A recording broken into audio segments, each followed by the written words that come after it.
Já, komið sæl og velkomin í sín Egils á þessu sunnudegi.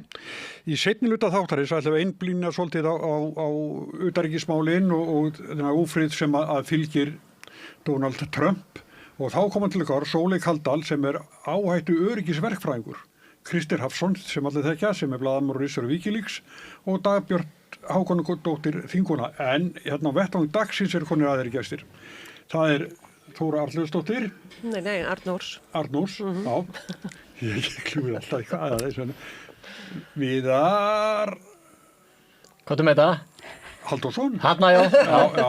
Ég held þetta, þegar sá þetta fyrst, þetta væri Viðar Halldórsson í Hafnarfirði. Já, okkur stundum ruglað saman, sko. Já. Og þó að hann sé, ég alltaf þegar ég googla mig, ég googlar á Facebook, sko, nei, googlar á Google, sko. Já. Þá kemur alltaf, sko, mynda mér, en fæðingardagurinn hans, sko. Já. Og ég hef verið fyrirhundi atvinnumæður í fótbolta. Já, hann var landsliðsfyrirlið. Og Vigdís Hössler, lögmaður. Við erum alltaf velkomin. Takk. Ég sagði áðan að við ætlum svona seinni hlutunum að tala um Donald Trump, en við verðum að gera það samt líka hérna.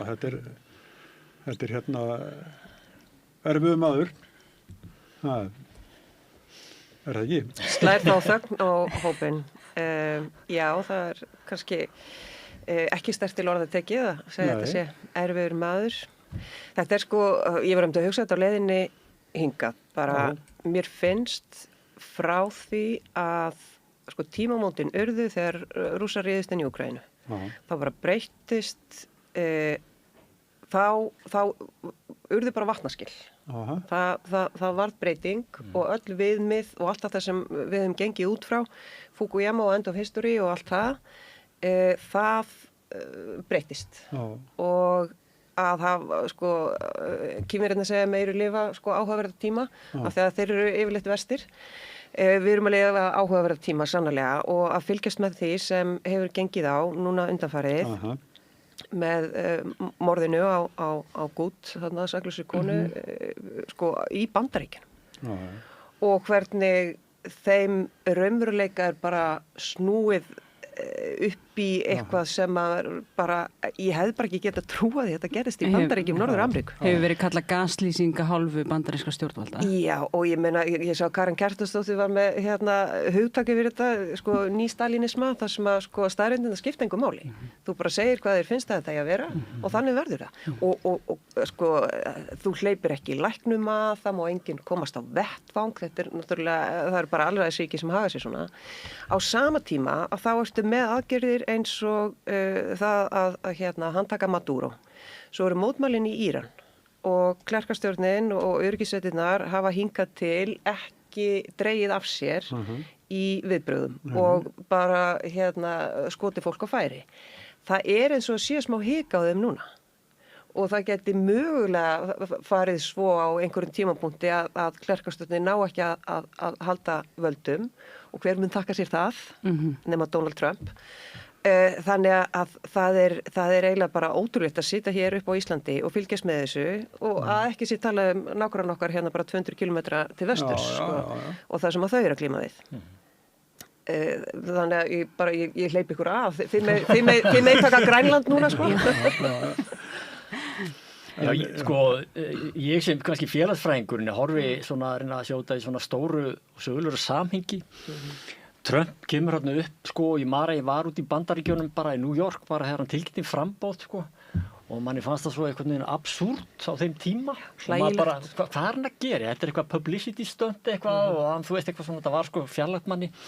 En svo eftir á að hyggja, þú veist, þá sko snýst þetta ekki endilega persónuleikendur, sko, þetta bara einhver tíðarandi, einhver samfélagsleg þróun sem verður upp á 21. aldar með hruninu og öllu þessu, sko, sem gerir það að verkum að það verða einhver tíðarandi það sem að sprett upp tækifæri og sprett upp einhver svona þarfir í samfélaginu og eitthvað svona óanægja sem sprettur upp. Þannig ef að Trump ekki komið þá held ég einhver annar hefði bara komið og tekið boltan, skilur við. Staðan var ekkert endilega akkurat svo sama því hann búin að vera mjög afgerandi en samt sem áður sko ég líti á svona ákveðni brestir í samfélagslegri þróun vestrænna samfélaga sem teygja sig aftur í tíman sem við erum að upplifa núna. Þessna finnst okkur þetta svo einhvern veginn galið, margt sem að gerast sko, vegna þess að þú veist, þetta snýst ekki bara einstaklinga, þetta snýst einhver tíðaranda, snýst einhver gildi og viðhorf og samfélögin eru svolítið að leysast upp, öll norm og gildi og allt þetta og þetta á svona lengri svona aðdraganda. Þannig að mér finnst þetta svona allt svona áhugavert og frá þessu sjónarhorni og þess vegna ég ekkit voðalega svona bjartsýn, skiljið, sko, vegna þess að ég held að bara mannleg samfélög eiga bara í svolítið svona, það búið að grafa undan þeim. Og þetta snýst svona ákveðin svona græðgisvæðing, einstaklingurinn upphaf og endir alls og þetta snýst legacy og þetta snýst völd meðan öll kannski svona þetta mannlega og gæska og samvitund og samfélag og allt þetta svona þverrar sem ótrúlega líka sorglegt vegna þess að ég held að bara fólk sé gott en það einhver svona ákveðin öfl sem einhvern veginn ná að nýta sér svo stöðu fyrir sérhagsmuni, sko, hann okkur svona stjórnað alltaf af færri sterkum öflum sem að keyra samfélagi svolítið út í horn á eigin forsendum, þannig að það svona mín nálgun á þessa þróun alltaf. Og ekki kjörin, sko, þessi óbæslegu völd sem felast náttúrulega í stórum alþjóðlegum fyrirtækjum og það sem hún nefnir, sko, það akkurat þetta.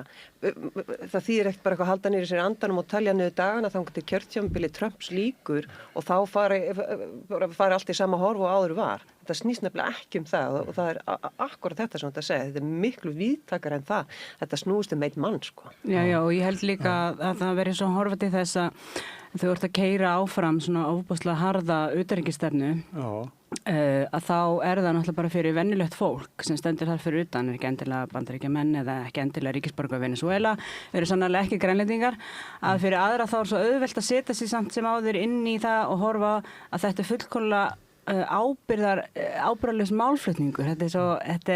Þetta verður svo glanna svo mikið í beginum með alls konar fullyrðingum og þetta fyrir svona gott og skynsamt fólk sem kannski ekki alveg stert á svellinu í þjóðarétti en fyrir því þetta bara þetta gengur ekki upp einhvern veginn að tala svona með svona óbáslega sterku fullyrðingu að þú ætlar að taka og gera og þetta þegar að svo annar angi samfélagsins bara, nú ég bara að horfa henni heima sem að horfa á þetta með þeim þætti að býtu hvað gildi hefur núna samningur Sameinuðu þjóðanna, hvað gildi hefur önnur grein hans, þetta bara vaða inn í ríki og handtaka forseta, saman hvað hefur gengið á þar innanlands, hægt að segja næst tökum við Grænland og þegar hinn linda og augljósa náttúrulega bara að nýta auðlindir og þetta eitthvað svona það sem heimur að helja þröm og það náttúrulega líka bara út af því að það eru aðilar sem eru við völd sem geta komist upp með að segja og fullyrða og taka svo stertur orða að þeir ætti sér að gera eitthvað og fyrir einmitt örfáa aðalega alþjóð fyrirtæki þetta bara þetta svolítið sem situr í mér, sko. Og einhvern veginn, svo erum við á litla Íslandi og erum að velta því fyrir okkur hvað afstöðu ætla stjórnvöld að taka. Bara hvar ætlum við að plastra okkur hérna inn í þessu umræðu.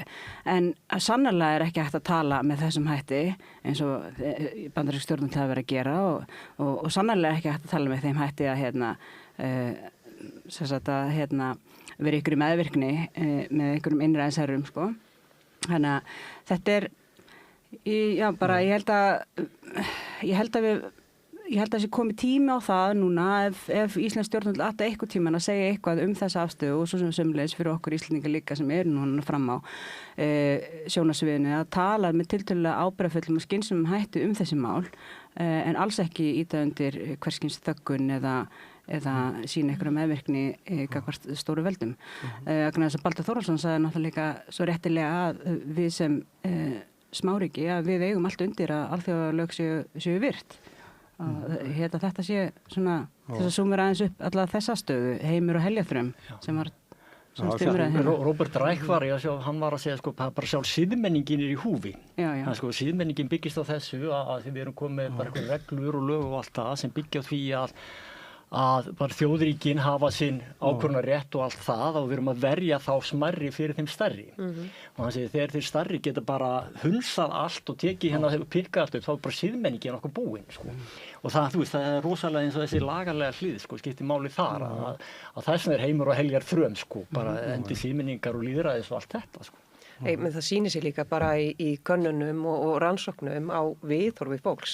Það er minnkandi trú á lýðræði, það er meiri trú á sterkamannin, það er þessi svartsýni að fólk, í yngri kynslóðir, bara upp í 70% sem segja, af því að við erum búin að fara í gegnum 20. öldina á ógnarhraða, þar sem allt er alltaf á leiðinu upp. Lífið er að vera betra, næsta kynslóð á að hafa það betra, og þannig hefur það verið og svona þótt að komi niðursveiflur inn á milli og það hafi ekki allir náð að fylgja með, að þá er það samt sem áður þannig að við höfum verið á réttri leið, heimurinn hefur verið á réttri leið og hérna svona menni svo Hans Rosling sem hefur bent á það í gegnum tíðina, við skulum alveg skoða tölurnar eins og þær eru og gerði mjög margt gott í því en svo bara komum við að þeim tímapunkti að fólk sér þetta ekki lengur og ég held að verið 73% ungra Breta sem að segja, nei, ég tel nú að við munum hafa það verra.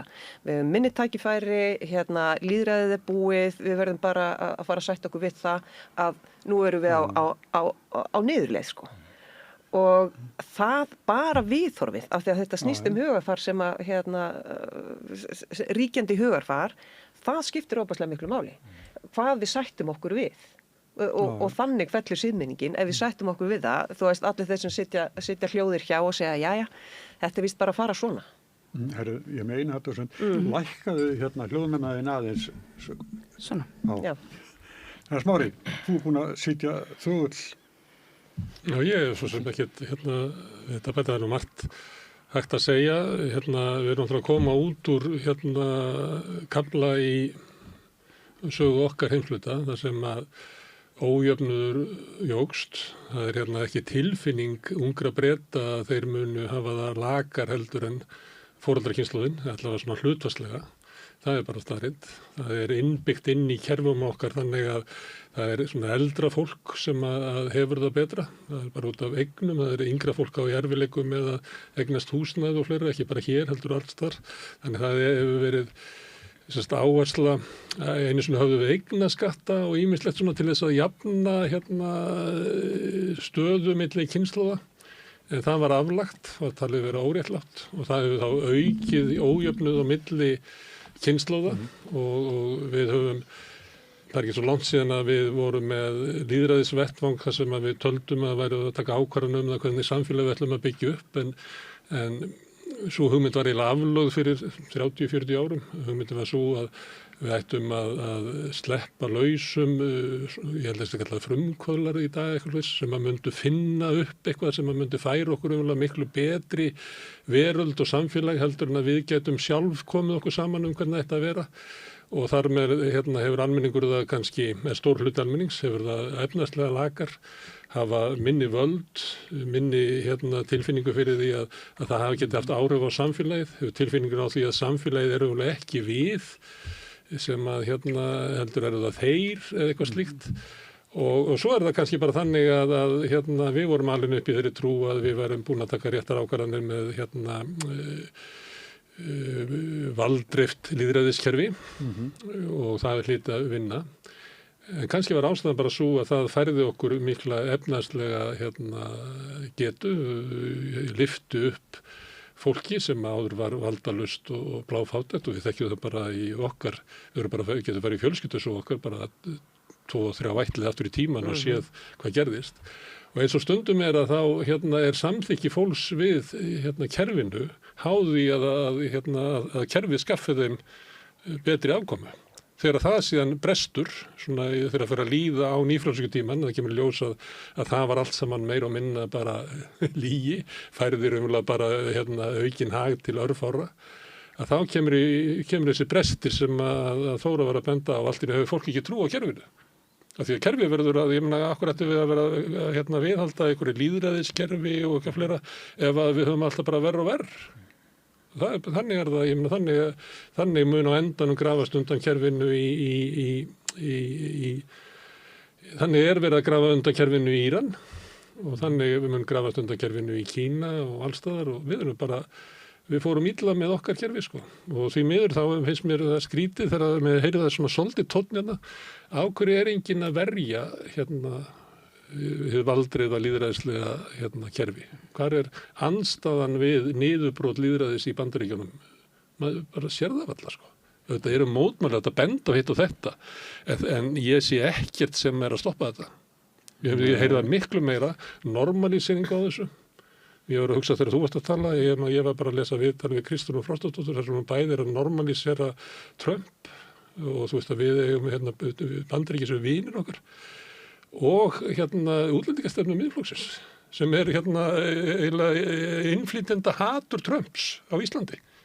Og ég meina ef að það þannig að þeir sem ættu að verjast fasismannum eru normaliseran, þá erum við í ótrúlega slæmri stöðu. Já, það þannig? Það ekki það sem að Kristrún Frostadóttir hefur verið að segja í þessu stóra viðtali í heimildinni. Já, sko, ég held að við verðum líka átt okkur af því að ábyrgð fjölmiðla alveg gríðarleg og til þess að þú náir sem pólitíkus áheyrn fjölmiðla að þá oft á tíðum hlýtur að aðlaga málflutningin að því sem þeir vilja heyra og verður svo síðan birt. Bara Þóra, þú kemur sterkt inn í þetta en ég meina, ég held líka vegna þess að fréttir lifa alveg og það svo auðvelt að fletta þeim upp aftur og þegar Þorgerður Katrín talar að Trump sé ágætis maður, man ekki hvernig þetta var eitthvað svona þegar þið hittust og þetta var bara, hvað orðum notaði hann, áhrifamikill maður. Heillandi, það var eitthvað svona og þetta klárlega eitthvað leitarorð sem poppar upp leið og eitthvað ráðgjafi Trumps googlar Ísland og utanríkisráðherrann, þá þetta var svo taktískt sko bara brilljant bara að setja þetta upp svona þannig að þegar einhver ráðgjafi Trumps bara flettur upp Þorgerði Katrínu og samskipti Íslands, þá kemur þetta fyrsta fréttin, já, bara ágætis maður eða hvernig sem það var áraða þannig að en ég skil það alveg að fjölmiðlar eru sagðir vera málpípur fyrir hinn og þennan málstað en það náttúrulega líka bara fyrir pólitíkusuna, þá þurfum við náttúrulega líka einhvern veginn að trúa því að gera sig gildandi einhvern veginn inni á fréttavitunum meðan hans gaggjart til þess að nota orðið heillandi til þess að tryggja það svo síðan að það verði átt eitthvað virt samtal í framhaldinu Ég veit ekki með, sko, ég hef ekki lesið þetta, ég ekki með áskrifta heimildinni og ég sá að það var eitthvað þarna og veit ekki alveg hvort að allir sem þú veist, það alveg rétt með orðræðuna og normaliseringuna. En ég átti að til eitthvað tíma fyrir árum, þá kom ykkur að fréttir og maður svona stökk á vagnin, sko. Og svo sá maður eftir því þegar maður sá fréttirnar í samhengi, og ég veit ekki alveg hvort allir sem var að gagnrýna þetta hafi kannski lesið þetta, en sko, þannig ég ætla svona aðeins að bara anda með nefinu í þessu, vegna þess að það sem ég finnst Kristrún Frostadóttir hafa verið að reyna að gera, hún hefur verið að tala um að sem er miðflokkin, að hún búin að vera að reyna að koma í veg fyrir þessa polariseringu og byggja frekar brýr. Mér finnst þessi ummæli eins og verið sett fram og koma þarna fram mjög áhugaverð og sérstök í öllu þessu ljósi en ég ætla að leyfa mér aðeins að anda með nefinu og sjá í hvaða samhengi þetta er vegna þess að mér fundist að vera hennar stíl að reyna að byggja brýr í staðin fyrir að polarisera og útiloka. En þú getur ekki byggt brú hvert sem er sko. Við getum ekki búið til sko hálffasist samfélag eða hálfrasist samfélag. Nei. Einhvers staðar verðum við að segja bara yfir í þetta sker fer engi brú. Nei, en það kannski ekki, sko, en það kannski meira samtali, það ekki verið að taka kannski upp stefnu miðflokksins, sko, en það eru fullt af fólki og miðflokkurinn að stækka í könnunum og allt það. Við viljum heldur ekki polariseringu sem fólk talar ekki saman, sko, við verðum að hafa eitthvað samtal. En forsætisráðherra, orð hennar eru, sko, mikið meiri heldur en þín eða mín, sko. Að klárlega, skilur við, en sko, ég ætla ekki að fara að verja hans þetta, ég veit ekkert endur það við, það ekki lesið það, en ég bara hugsa almennt í umræðunni og það sem samfélagsmiðlarnir hafa gert og það sem fjölmiðlarnir gera með þessar klippbeitur og allt það, þeir alltaf að reyna að skapa einhverja svona umræðu og einhvern veginn svona sem að hefur áhrifin í umræðuna og býtur, skilurðu, og svo fer maður ofta að kynna sér málinn og allt það, þá var þetta kannski ekki alveg í þessum anda, þannig ég ætla aðeins að leiða mér anda með nefn alltaf í þessu. Já, ég er ekki búin að lesa viðtalið heldur. Ég bara játa það hér og nú þótti hafið vilja ræða það, ég bara var ekki búin að því. En þetta er málaflokkur sem verður ræddur. Bara eins og miðflokkurinn flýgur í könnunum að þá þarf sannarlega að ræða hann. En hvaða máli skiptir það, Þóra? Þótt að miðflokkurinn fari frá 12% upp í 21, það er 9%, helmingurinn af því bara því að sjálfstæðisflokkurinn í einhverju tjóni, það er 4% sem einhvern veginn eigum við að elda þetta fólk. Við allar kannanir sem við sjáum að Íslendingar hafa ekki afstöðu miðflokksins til neins máls. Ekki kvótamálinu, ekki innflytjendamálum, engu máli. Af hverju eigum við að láta hann stjórna umræðinni? Þetta er nefnilega svo merkilegt. Ég hugsaði nú á kvennaverkfallsdaginn. Ég bara, þá er nú gott og jafnvel sko áhrifaríkara af því að hér er ykkur sko hvít miðaldra miðstjórnarkona, þú veist eitthvað lapp út úr vinnunni í sjálfu sér sko, ef við værum með svona innflytjendaverkfall, þá myndi Íslands samfélag stoppa. Þetta er fólki sem að hugsa gamla fólki okkar, hugsa börnin, strætó myndi ekki ganga og svo framvegis, sko, þú veist, það var í skítutastar. Nei, það er bara þessi umræða, mér finnst þú svo merkileg af því að það er svo oft, fólk segir, já, við viljum endilega fólk komi hérna og vinni. Bara ef það er tilbúið að vinna, þá má það koma hérna. Já, allt í lagi. En sko, það má eiginlega bara vinna, en svo er eins og fólk haldi að það fari bara inn í skáp á kvöldin. Og þurfi ekki að nota heilbrigðiskerfið, menntakerfið, húsnæðiskerfið og svo framvegis. Að það sé bara... Fá ekki atvinnuleysisbætur eða missa vinnuna. Nei, akkurat að þau búi bara einhver annar í vít. Nei, þau eru hluti af samfélaginu. Ef fólk kemur hingað að vinna, þá er það bara hluti af samfélaginu og jafnvel þótt að koma ekki hérna að vinna. Og þetta virðist einhvern veginn bara hafa komið fólki óvart. Það bara, eru allir þessi 60, 70, 80.000 útlendingar sem hér halda upp í ferðarþjónustu og mörgum atvinnugreinum, eru þau bara hér byrði á menntakerfi og heilbrigðiskerfi? Nei, þau eru bara nota kerfið svo hverjir aðrir borgarar í þessu landi og þetta við bara endilega ræðum þetta, en við skulum þá líka vera með staðreyndirnar á hreinu. Þeir vera að tala um flóttamenn, þessi alþjóðlegu flóttamenn, þeir eru nú aldeilis að rústa kerfunum okkar. Hvað er þetta að tala um? Þetta eru örfáar hræður. Það eru örfáar hræður. Það er alltaf lægsti samnefnarinn tekinn, sko. Já, og fyrst og fremst fólk frá Úkraínu sem að í Alþingi er búið að samþykkja bak og fyrir samhljóða að bjóða velkomin. Og ég veit ekki til þess að hafi verið til nokkur að vandræða hér, sko. Ég er alveg sammála þessu, bara akkurat þetta. Þetta er bara rosalega mikilvægt fólk og við þurfum að sýna mennsku. Þannig að þessi málatilbúningur miðflokksins að ala á þessu er alltaf bara hræðilegur.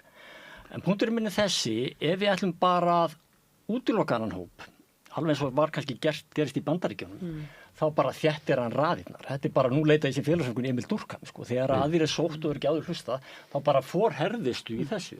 Það þarf að eiga einhvers konar umræðu og ég er alls ekki að segja við að taka upp hennar bara langt frá því, eins og langt frá mig að hugsa getur, en það að útiloka, eins og segir, 20% í könnunum, þú veist, þessa rödd, við verðum að taka þetta samtal með einum verum hætti án þess að við þurfum að taka undir það. Mér finnst líka sko að það þetta samtal þurfi sannarlega eiga sér stað, en mér finnst að samtali geti ekki orðið nema að þessi sömu aðilar, þetta sama fólk sem hefur sér frammi í hvort heldur sem er með á móti innflytjendum eða hvað það er, að það einhvern veginn viðurkenni svo bara ábyrgðina á móttöku flóttafólks frá 1974 þegar Víetnamenn komið fyrstinga til land, sko. Og svo síðan koma kolli kvótaflóttamenn og svo er komin aðalega að sækja alþjóðlega vernd, að það sé að samfélagið, að við sem ætlum að taka þátt í þessu umræðu, viljum endilega þessu umræðu í þessu stað, viðurkennu að við erum bara búin að jaðarsetja þetta fólk og þennan hóp bara frá lýðveldissögunni. Og það byrjaði það náttúrulega bara þegar Íslands stjórnvöld sögðu bara þegar Ísland var hernumið, við viljum enga þeldökka hermenn hinga til hans, sko. Eða af öðru þjóðabrótum, sko.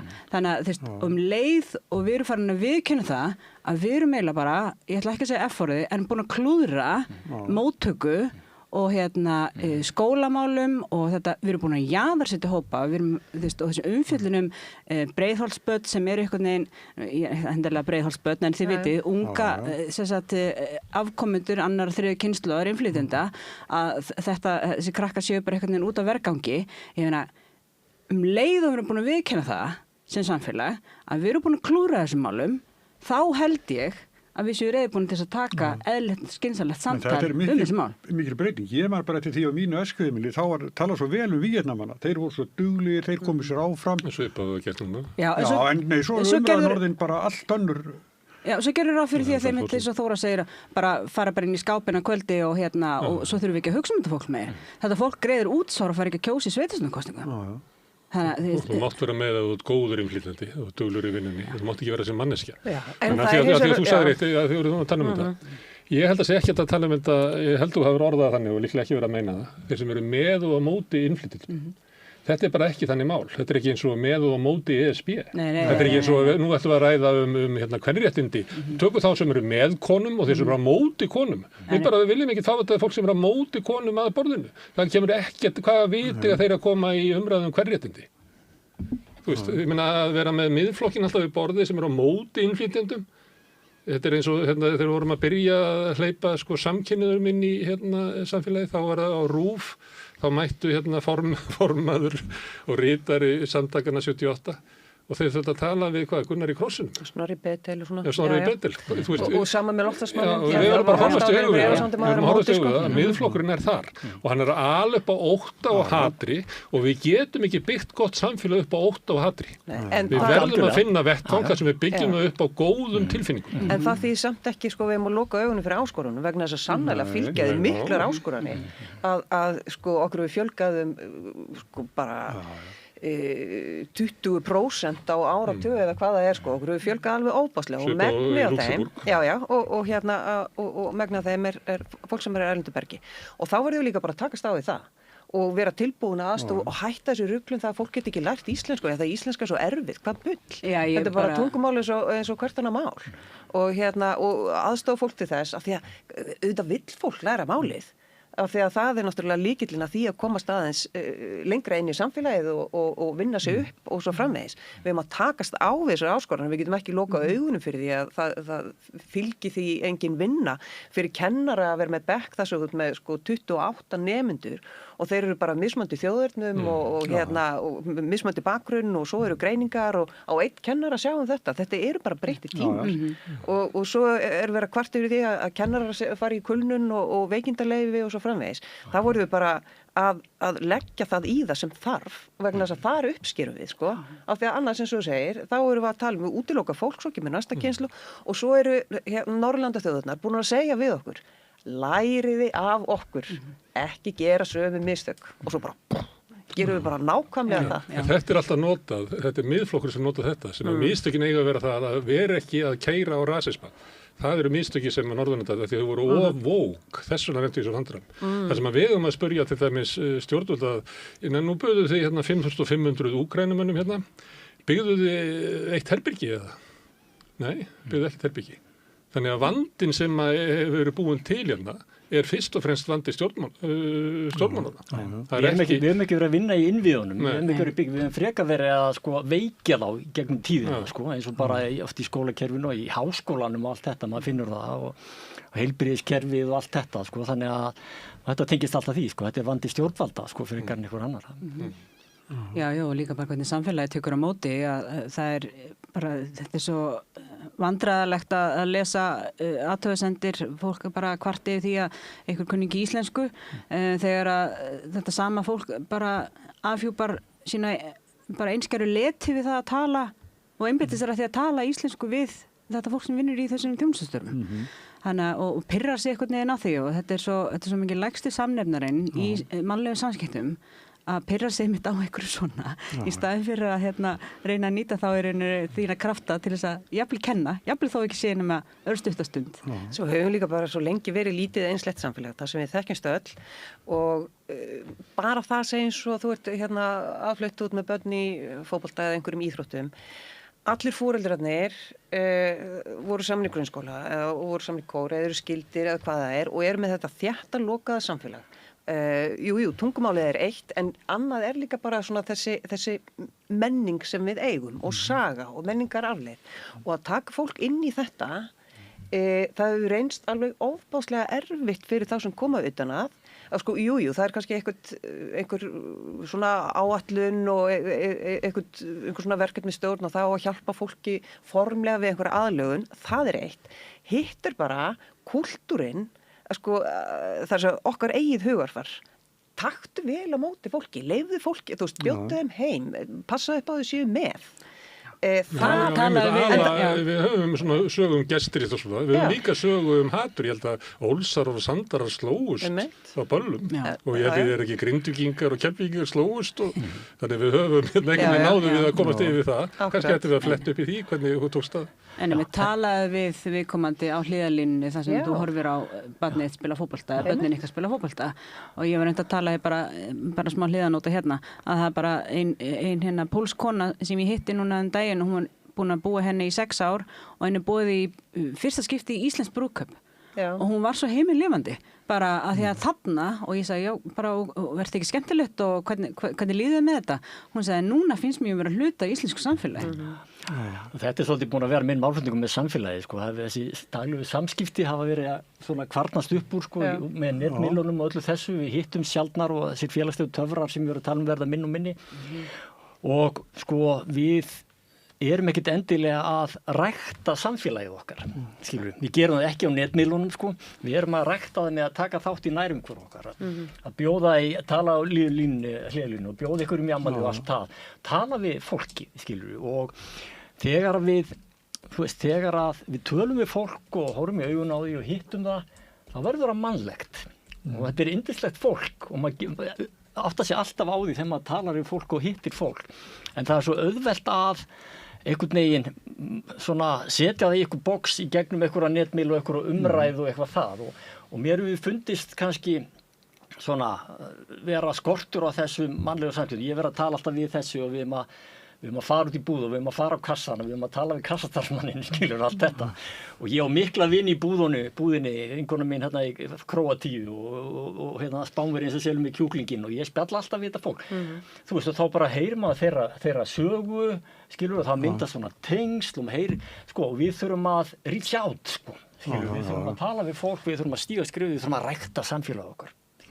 Ég held líka bara að ég tek bara heilsugur það sem þú segja, rækta samfélagið og finna þessa töfra sko og líka bara sýna fólki áhuga bara að geta íslenski stjórnmálmenn bara í Guðs bænum fara að sýna fólki áhuga og þá ég ekki endilega að tala að taka þessa kerfisbundnu heimsóknir í sveitarfélögin sín sko, kjördæmin sín bara nennið vinsanlegast að bara sýna fólki áhuga Þannig að ekki bara á tyllidögum og rétt í aðdraganda kosningar.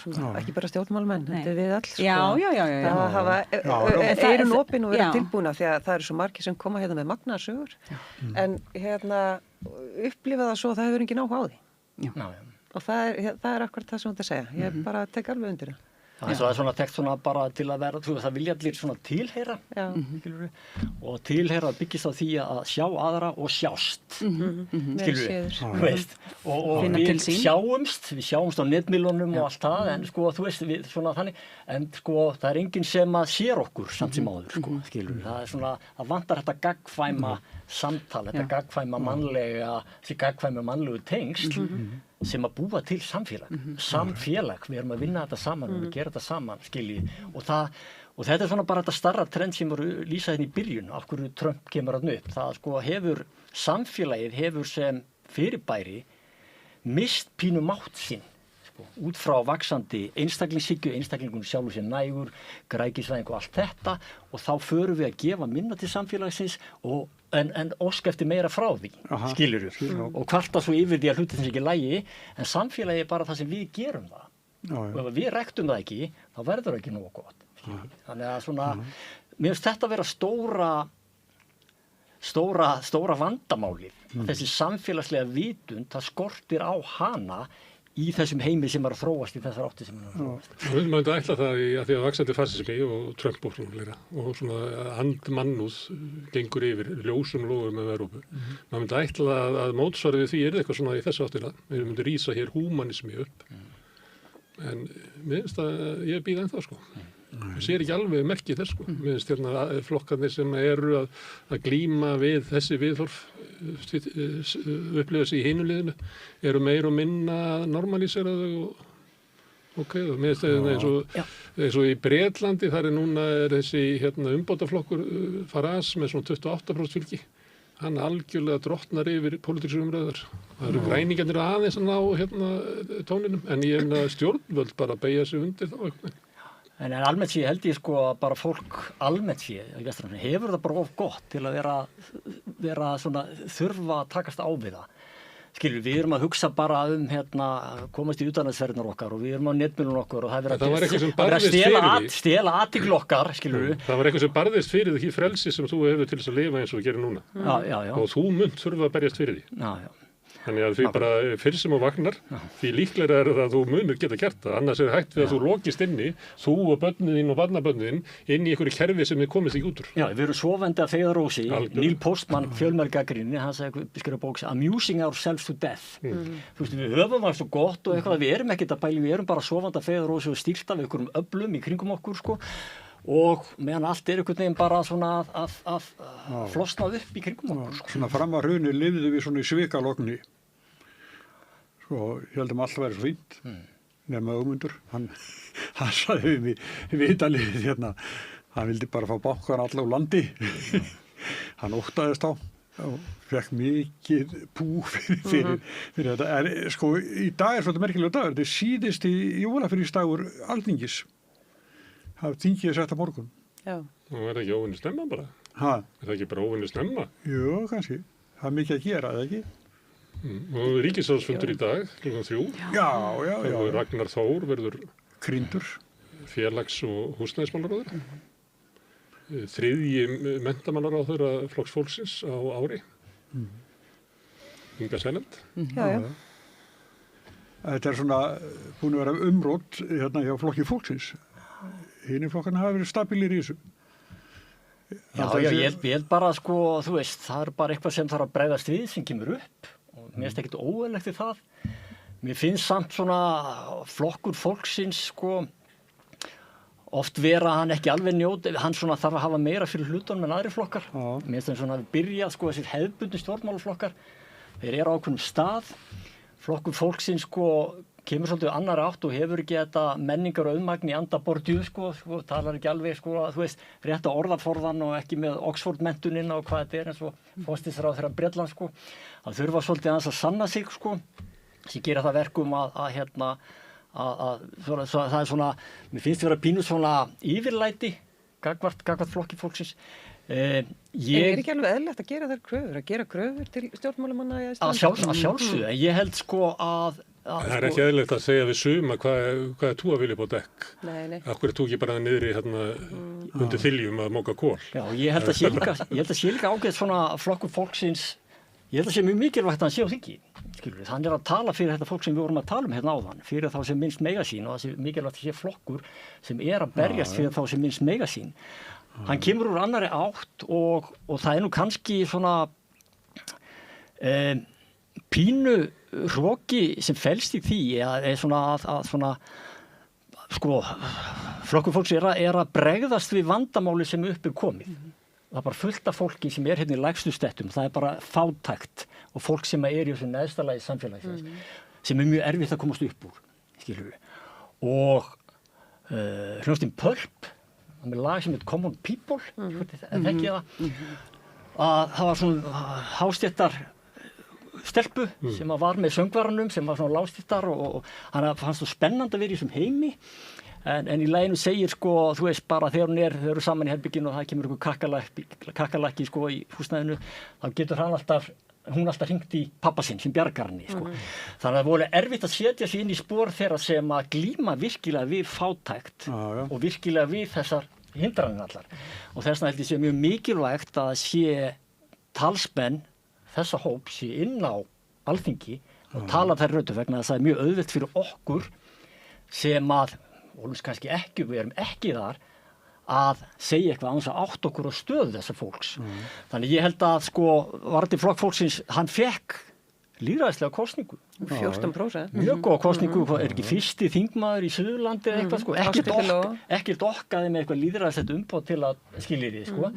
En mér finnst oft svona að hann er svona svolítið að taka til í málum sem hafa drabbast niður hjá okkur, þar sem að misskiptingar voru meir og meiri, og samt eru við einhvern veginn á sama tíma að halda tryggð við og segja hvað hinir flokkarnir, þessi hefðbundu flokkar séu merkilegir, flokkarnir sem sköpuðu þetta ástand. Já, þetta er náttúrulega Þannig mér finnst svona, Já, hann flokkurinn náttúrulega settur saman og verður til vegna þess að hann skorar á kerfið. Já, og þetta er bara flokkur sem er þarna og hlýtur svo kosningu vegna þess að hann er tilbúin að skora á kerfið. Síðan er svo spurningin hvort að hann hafi úthaldið til þess að halda áfram að skora á kerfið.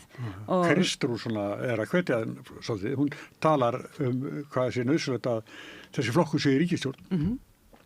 Þannig að Ég held að við getum öllur samlega það. Það er ástæða fyrir því að hann fekk svona góða kosningu. Ég held að við verðum ekki að tala neitt svona flokk með þessu, hvort hann ætti eiginlega rétt að vera ríkisstjórn eða rétt að vera á þingi, nema Flokk fólksins. Við erum eitthvað smituð af þessu, að þetta sé einhvern veginn ómerkilegri atkvæði eða ómerkilegri fulltrúar. Já, en ég finnst samt sko að þú segir á mörkunum. Já, sko, þú segir við sem svo hrifin öðrum stjórnmálaflokkum, ég held að fólk sé bara almennt orðið tiltölulega lítið hrifið af stjórnmálaflokkum punktur, sko. Já, við erum ekki samt að tala þá sama hætti, sko. Nei. Það er alveg. Ef að þú veist þetta gerst í Samfylkingunni eða Sjálfstæðisflokki þessi ráðherraskipti, væru við að setja það upp sem einhverja svakalegt issue? Ég veit það ekki. Nei, ég held ekki, sko. Flokkur fólksins ég hrífst alveg með vegna þess að þetta þingflokkurinn samastendur af rosa svona áhugaverðum aðilum í rauninni. Þið getið ekki neita því. Og ég verð að viðurkenna það að í aðdraganda alþingiskosningan síðustu, það var eini kostingafundurinn sem ég fór á, það var hjá Flokki fólksins í Fjallabyggð. Af hverju var það? Mér langaði bara að tjekka stemningunni. Stemningin var góð. Ég held gott fólk sem bara með stórt hjart og vill vel, en auðvitað er ekki hafinn við gagnrýni, en mér finnst samt að það þurfa að geta svona jafnræðis í gagnrýni umræðum stjórnmálum. Já.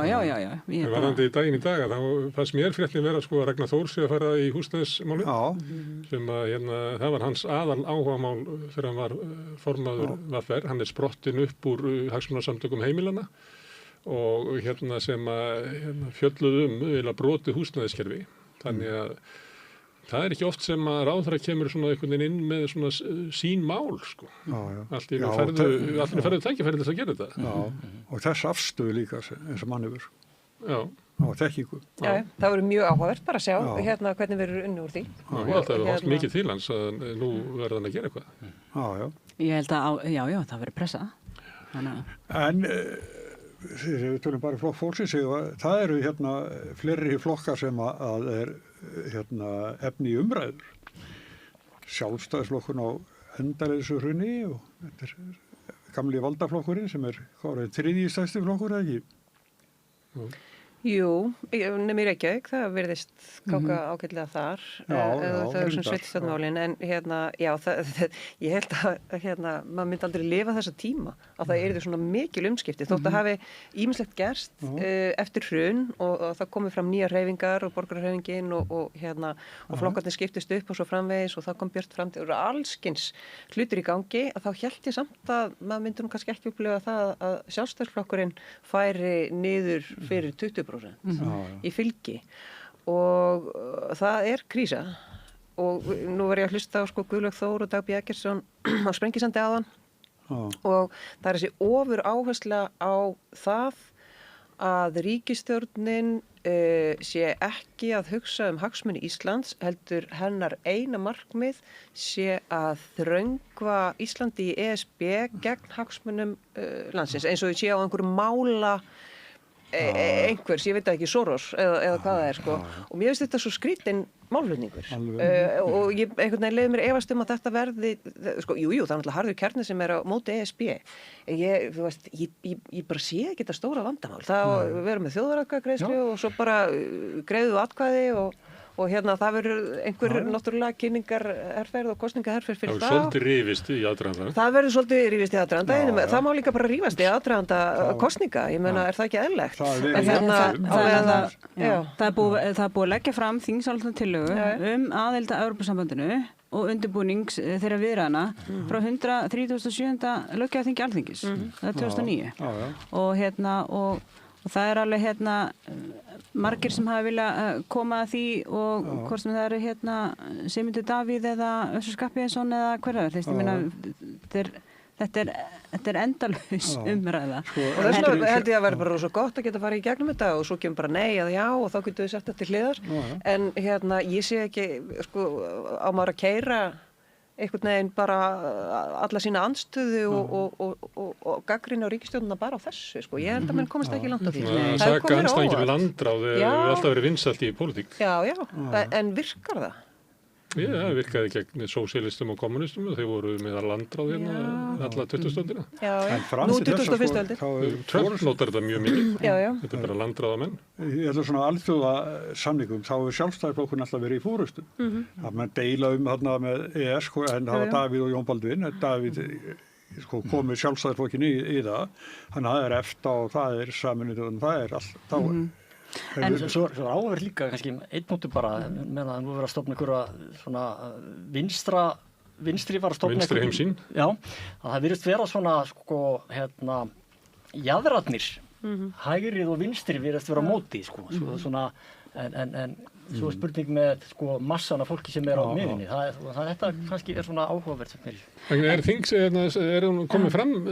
Hvenær eiga á þjóðaratkvæði þeirra að fara fram? Þetta var núna á þingmálaskrá utanríkisráðherra með vorinu, Já, en það var að koma fram þingsályktunartillagan þar er líklega dagsetningin. Ég myndi helst vilja að gera það bara í vor, Ég meika ekki heilt ára af rifrildum með ESB. Ég held þetta sé alveg kjósi bara í febrúar, bolludaginn. Ekki springidaginn. Bara bolludaginn, bara drífið þetta af. Ég nenni ekki að hlusta á þetta. Samhliða 70. kosningum var náttúrulega bara hentugt, en ég held að það sé ekki það verið gott fyrir ríkissjóð. Það er svona ákveðri fjalla frá sveitarstjórnarkosningunum svo yfirskikki þær ekki. Akkurat, og ég held að það hafi verið samið um það að hafa þetta á seinni hluta kjörtímabilsins, þannig að þetta verður ekki 50. En varandi eins og með Sjálfstæðisflokkin og komin niður fyrir 20% niður í 20% og ég meina gleymum því þó ekki að hann myndaði ríkisstjórn með Vinstri grænum og Framsókn og hvað eru þeir flokkar í þetta? Hvernig standa þeir? Þannig að ég held að við séum öll sem kjósendur dáliti minnug þess bara hvernig síðustu 7 árin voru áður en það verða þessa óbáslegur umbreytingar á hinu pólitíska sviði. Þannig að og ég held að ég vil bara segja að það gerðist voðalega lítið á þeim 7 árum. Bara það gerði það. Jú, það kom COVID og það bara jarðeldur á Suðurnesjum segja þau ráðherrarnir og þau gerðu það sem ætlast til að þeir sem stýra landinu hverju sinni þegar náttúruhamfarir og aðrar hamfarir að ræða, þeir gerðu bara það sem var rétt en við sem kjósendur erum alltaf að horfa með okkar nærsýnisglirum bara hvað á ég afgang og hvernig kemst ég til Tenerife mjólinn eða hvað það er.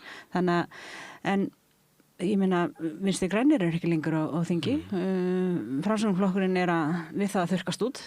Þannig, og það eru þarna, hvað er ekki 15. febrúar sem er flokksráðsfundur eða hvað sem flokksþing Framsóknarflokksins og þá verða þar ykkur valdaskipti. Lilja er búin að gefa kost á sér og það er ykkur í varaformennskunni. Mér held Ingibjörg Ísaksen verið formaður ef hún vill það. Ég held hún sé sterkasti frambjóðandinn. Hún er í norðausturkjördæmi sem hefur verið svona helsta vígiflokksins. Hún er þingflokksformaður, var bæjarstjórnarmaður á Akureyri. Ég held það.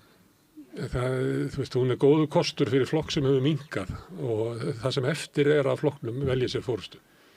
En ég held að Framsóknarflokkurinn muni líka horfa til þess hver er það sem getur stækkað flokkinn. Og þá er hún ekkert endilega efst á lista. Það er bara þannig. Og hver er þá? Mér finnst það mjög ólíklegt að flokkurinn velji Lilju sem að ég nú sagt að ég fekk fleiri atkvæði en hún síðan sko. Þannig að mér finnst fólk sem að fær svona vonda kosningu að það get ekki komið fram og búið sér fram til formans. Ég sagði þetta með Svandísi líka og fleira að fólk verður náttúrulega bara að horfa, þú náðir ekki að íta steininum upp brekkuna sko. Þá verður þau bara að færa þið til og reynir ykkur annar. Það verður að tala um Willum eða ekki? Hann voru að gefa þetta frá sér eitthvað? Hann fekk ekki góða kostningu heldur. Það er náttúrulega eins og þú ert að benda á. Ég held að sé meir en helmingurinn af þeim sem að kusu stjórnarflokkarna 2021 er farin. Þannig þetta er næstu eins og hrun samfélgíkarinnar eftir hrun. Sem við erum að horfa á stórkostlegt hrun allra þessara 3 flokkar. Og sem að hlýtur að vera náttúrulega merki til hinn að ekki reyna svona fjólubláa stjórn. Við sjáum þetta í Danmörku, ég held að þessi komin aðeins undir 30%, samanlagt fylgi stjórnarflokkana þar, sem er sambærileg ríkisstjórn og var svona kratar og hægri menn saman. En sko í þingflokki Framsóknar eru bara 5 þingmenn. Þeir eru vandræðum. Og ef það er ákjósanlegt að formaður sé á þingi, þá er ekki mörgum að velja. Nei, það er ekki, sko. Og Sigurður Ingi er að fara, sko, þá eru 4 eftir. En ég meina, já. Og Stefán Vagn er búin að gefa kost á sem varaformaður. Hallarhundur hafnaði að hún ætlar ekki að vera formaður, þá er ekki margir eftir. En sko, eins og þú nefnir, ef það á að stækka flokkinn, þá þarftu nú kannski að leita eitthvað út fyrir. Þá þarftu kannski að fá nýtt blóð. Við svolítið Sigmund Davíð 2009. Já, akkurat. Þarftu að fara í allsherjar naflaskoðun. Þeir þurfa að fara í mikla naflaskoðun. Já, ég meina, en hvað með Einar Þorsteinsson? Ég meina, það er sem er sama með hann, sko. Hann fekk 17,2%. Núna mælist hann ekki inn í borginni, sko. Og auðvitað er það skoðanakannanir, þannig að kannski mun eitthvað stórkost að gera þannig að hann muni fara og vinna 3 borgarfulltrúa, maður bara sér það ekki, sko. Mér finnst hann ekki hafa neitt sérstakar hljómgrunn í Reykjavík bara. Fyrir síðustu sveitarstjórnarkosningar, þá var Framsóknarflokkurinn í skoðanakönnunum með 4 borgarfulltrúa inni áður var komin fram framboðslisti.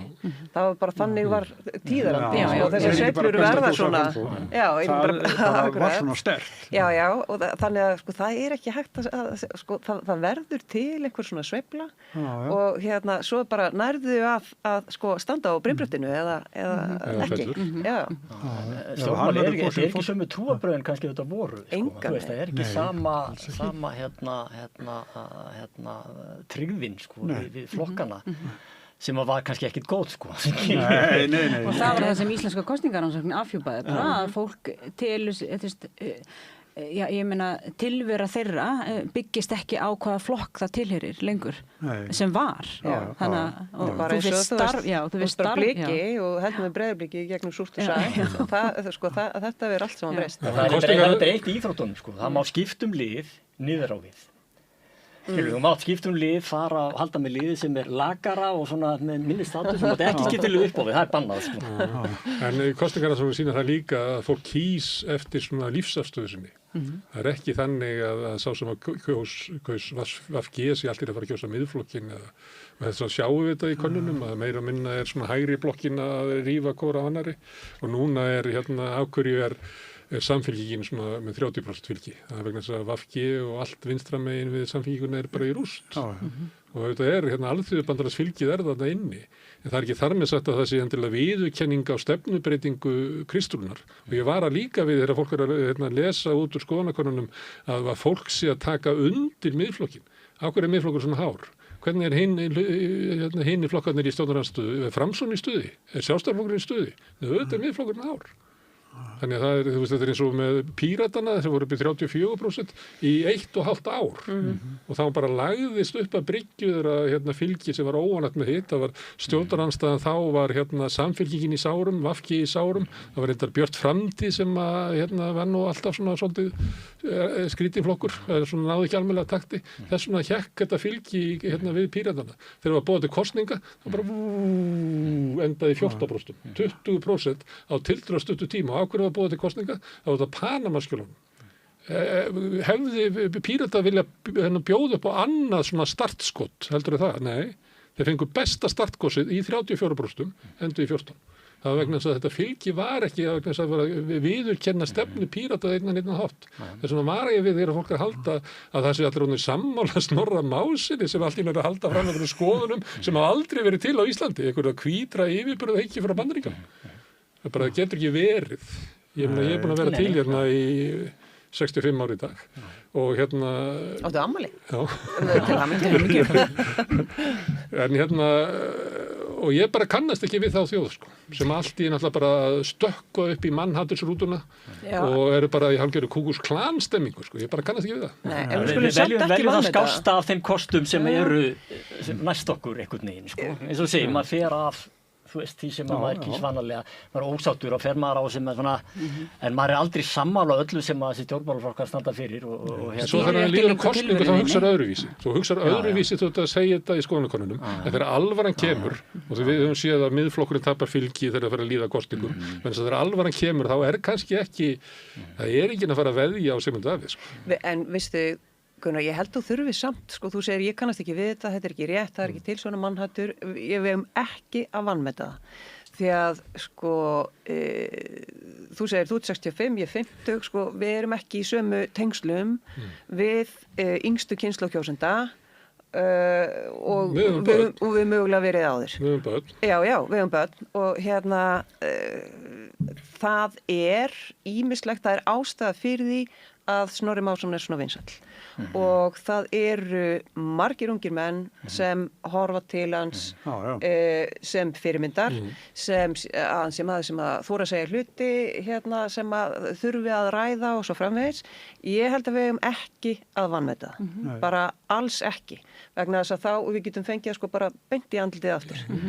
Samanlega, ég held að sé ákveðin gerjun hjá ungu fólki sko, með öllum þessu nýja málflutningi og allt það og þetta nær ekki gegnum hefðbundna fjölmiðla, þetta fyrir gegnum alls konar hlaðvörp og alls konar streymu að hér og þar sko, sem að bara þetta unga fólk fær allt aðrar hugmyndir, skilur við, og það svona verður þetta ekkert sko þessar, hvernig viljum við á Íslandi byggja upp samfélag, það snýst ekkert endilega bara hvað viljum hugmyndirna að koma hérðan og þaðan og allt þetta, þannig ég er algjörlega sammála þessu, þetta er alvarlegt sko svona í stóra samhengi hlutana, þessar ungu kynslóðir við hvaða gildi og viðmið eru þær að alast upp, hvaða skilaboð eru þær að fá, hvaða supporter þær að fá fyrir það, þú veist og hvaða fyrirmyndir og allt þetta skiptir allt máli. Þetta Jordan Peterson dæmi og þetta kynjað að því leyti að sko ég heyri til dæmis bara hjá ungu mönnum sem segja býttu fyrir ekki í hvaða forréttindastöðu er ég? Ég hef aldrei notið neittna forréttinda fyrir það að vera kallmaður hér. Þú veist og eiginlega þvert á móti. Konundar eru með hérna ungar athafnakonur og þær eru með kvennaklúbb hér og kvennaklúbb þar og það eru styrkir og það eru mentorar og það er ítt undir ungar konur alls staðar. Ég get ekki borið sko syndir feðrana á herðunum. Þú veist, og svo hérna ofan á það að það náttúrulega kemur Me Too og hérna ég á bara að hafa samviskupið yfir því að vera kallmaður. Þolið það ekki. Ég er bara þarna maður sem að ég get hlustað á sko. Já, vonandi er þetta lítið hlópur vegna þess að hérna það er ekki viti í þessu. Það er ekkert sérstakt fylgi miðflokksins meðal ungra. Ekki heldur frekar umbótaflokkurinn. Þetta er fyrst og fremst afstaða gamalla karla. Svo er það eitthvað svona sem er rosa eða þú ert ungur. Það er sniðast að sem þú gert er að þú veist að gangi augun á gömlum köllum. Því þau bera þig á örmum sér og það er svo samfærið í hann nær svo gott við til unga fólksins og okkur. Það eru bara einhverju gaurar sem eru að vappandi hann í kringum einhverja gamla kalla sem eru bara að vinna við þetta. En það stýrst ekki bara með, þetta er pínu líka bara svona trumpismi, skilur við, sem er aðeins finnst mann vera svona ná til ungra kallmanna. Ruddaskapur bara. Já, og hreinar línur, kirkjusókn og svona. Já, alls konar, já. Þannig að þetta er vítakar en þetta. Í allri þessari óreiðu sem bara er sækir að ungu fólki og bara öllum, að þá, og svo kemur einmitt Snorri Másson og tala bara skýrt. Stillir akkurat hérna myndböndi sín þannig að það næri yfir athyglisbanni hjá þessu unga fólki og ég held að sé þannig að það sé raunverulega eitthvað fylgi þarna baki. Og hérna, þetta sé ekkert endilega hérna ungi kallmenn að hlaupa eftir einhverjum gamlum síðan miðaldra mönnum. Ég held að þetta sé raunverulega eitthvað sem er til staðar og það mun svo síðan bara koma í ljósi í kosningunum hvernig hérna, hvort það raungerist. En ef það er hreyfing meðal ungra karla segjum að þeir geti náð 20% fylgi ungra karla og það sé hreyfing meðal karla, konurnar eru ekki þarna, ungu konurnar eru ekki í Miðflokknum. Eigum við að vera að horfa á kannski hreyfingu sem 12% ungra karla sem eitthvað leiðarljós í hvernig við ætlum að móta samfélagið? Nei, þetta þarna, sko. Já, ég meina, who cares? Já, nei, þú tekur það afstöðu, en við erum að tala hvað árið þetta getur haft á aðra. Það sem hefur eyðilagt stjórnmálinn í okkar heimsluta að aðrir pólitíkusar fara á taugum yfir þessu og fara að leika eftir þetta og allt í henni eitthvað svona örlítill hópur, jaðarhópur. Ég meina, við erum með niðurstaðan liggur fyrir í Bandaríkjunum. Hvað gerist þegar bara repúblikanaflokkur bara fer og eldir einhverja makarhefingu sem hvað haldið þessi stóri Bandaríkjunum? Kannski 13%. Allt í einu hún orðið ríkjandi búin að ná völdum. Og allt í einu bara öll stjórnmálin okkar byrjuð að snúast það hvernig einhver jaðarhópur til vinstri að þinn frekur og ágengur og allir eru óundibúnir og hissa. Allt í einu hann byrjar stjórnaldur umræð. Ég held að við verðum bara alvarlega að fara að vakna, sko. Við passum það hér á þessar stöð. En nú komum við að hálfleik. Ég ætla að þakka ykkur mikið vel fyrir komuna. Vigdís, Viðar og Þóra. Og hér á eftir, Smári, þá það að koma til okkar Sóley Kaldal, Kristi Hrafnsson og Dagbjörg Hákonardóttir. Já, í liðin sem bannað að segja Trump. Nei, við erum að tala um heimsmálin. Já, ok, takk. Þetta er augnablik.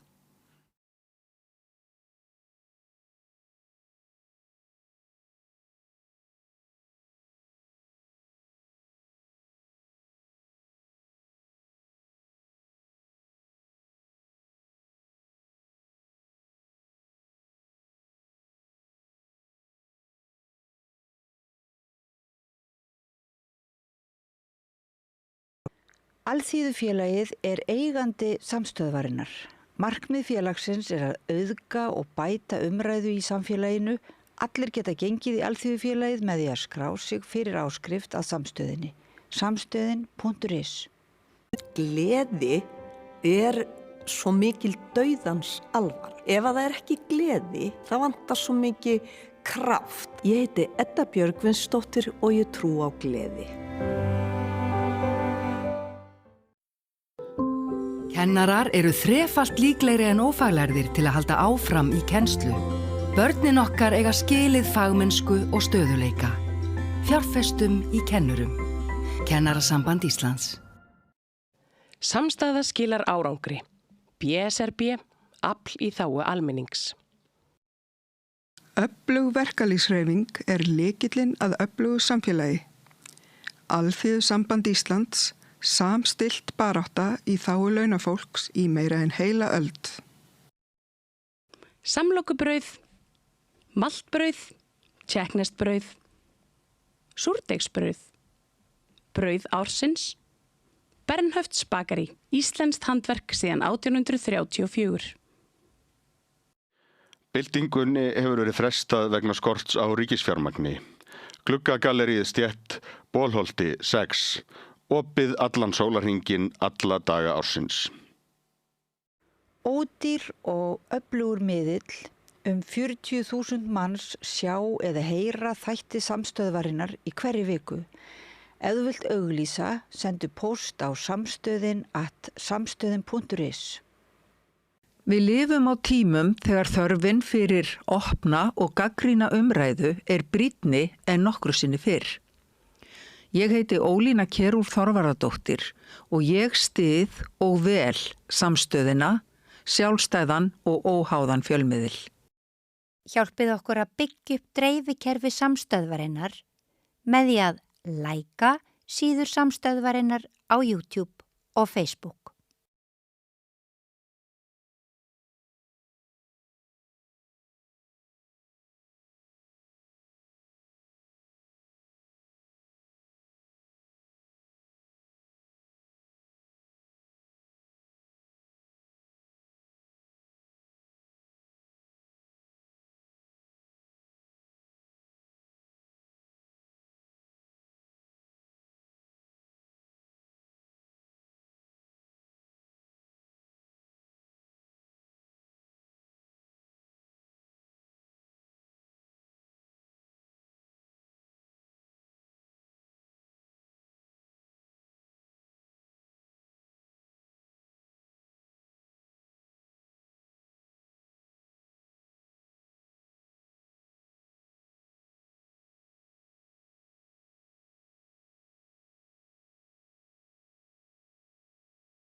Alþýðufélagið er eigandi samstöðvarinnar. Markmið félagsins er að auðga og bæta umræðu í samfélaginu. Allir geta gengið í Alþýðufélagið með því að skrá sig fyrir áskrift að samstöðinni. Samstöðin.is. Gleði er svo mikil dauðans alvar. Ef að það er ekki gleði, það vantar svo mikið kraft. Ég heiti Edda Björgvinsdóttir og ég trú á gleði. Kennarar eru þrefalt líklegri en ófaglærðir til að halda áfram í kennslu. Börnin okkar eiga skilið fagmennsku og stöðuleika. Fjárfestum í kennurum. Kennarasamband Íslands. Samstaða skilar árangri. BSRB, afl í þágu almennings. Öflug verkalýðshreyfing er lykillinn að öflugu samfélagi. Alþýðusamband Íslands samstillt barátta í þágu launafólks í meira en heila öld. Samlokubrauð, maltbrauð, tékkneskt-brauð, súrdeigsbrauð, brauð ársins, Bernhöfts bakari, íslenskt handverk síðan 1834. Byltingunni hefur verið frestað vegna skorts á ríkisfjármagni. Gluggagalleríið Stétt, Bolholti 6, opið allan sólarhringinn alla daga ársins. Ódýr og öflugur miðill, 40.000 manns sjá eða heyra þætti samstöðvarinnar í hverri viku. Ef þú vilt auglýsa, sendu post á samstöðin@samstöðin.is. Við lifum á tímum þegar þörfin fyrir opna og gagnrýna umræðu er brýnni en nokkru sinni fyrr. Ég heiti Ólína Kjerúl Þorvarðardóttir og ég styð og vel samstöðina, sjálfstæðan og óháðan fjölmiðil. Hjálpið okkur að byggja upp dreifikerfi samstöðvarinnar með því að læka síður samstöðvarinnar á YouTube og Facebook.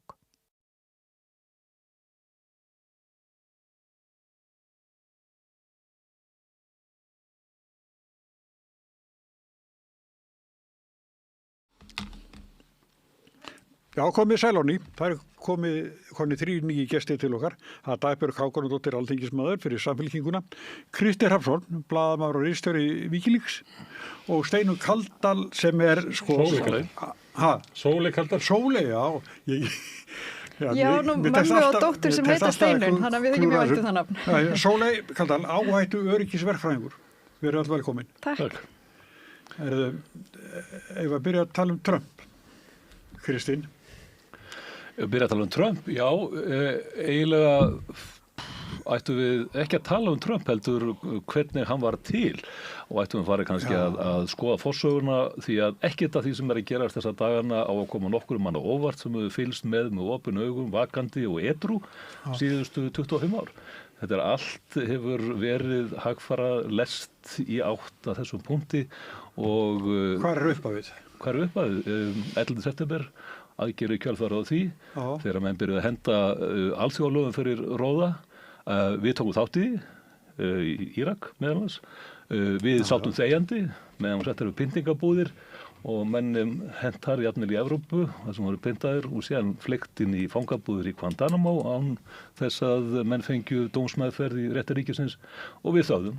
Þannig að nú þykir okkur að vænt alþjóðalög, þetta beinist á okkur og okkar hagsmunum en við erum búin að steinþegja yfir öllum mannréttindabrotunum og brotunum á þessari öld. Ekkert af því sem að hér er að gerast í dag og mun gerast hafa komið nokkur mann óvart.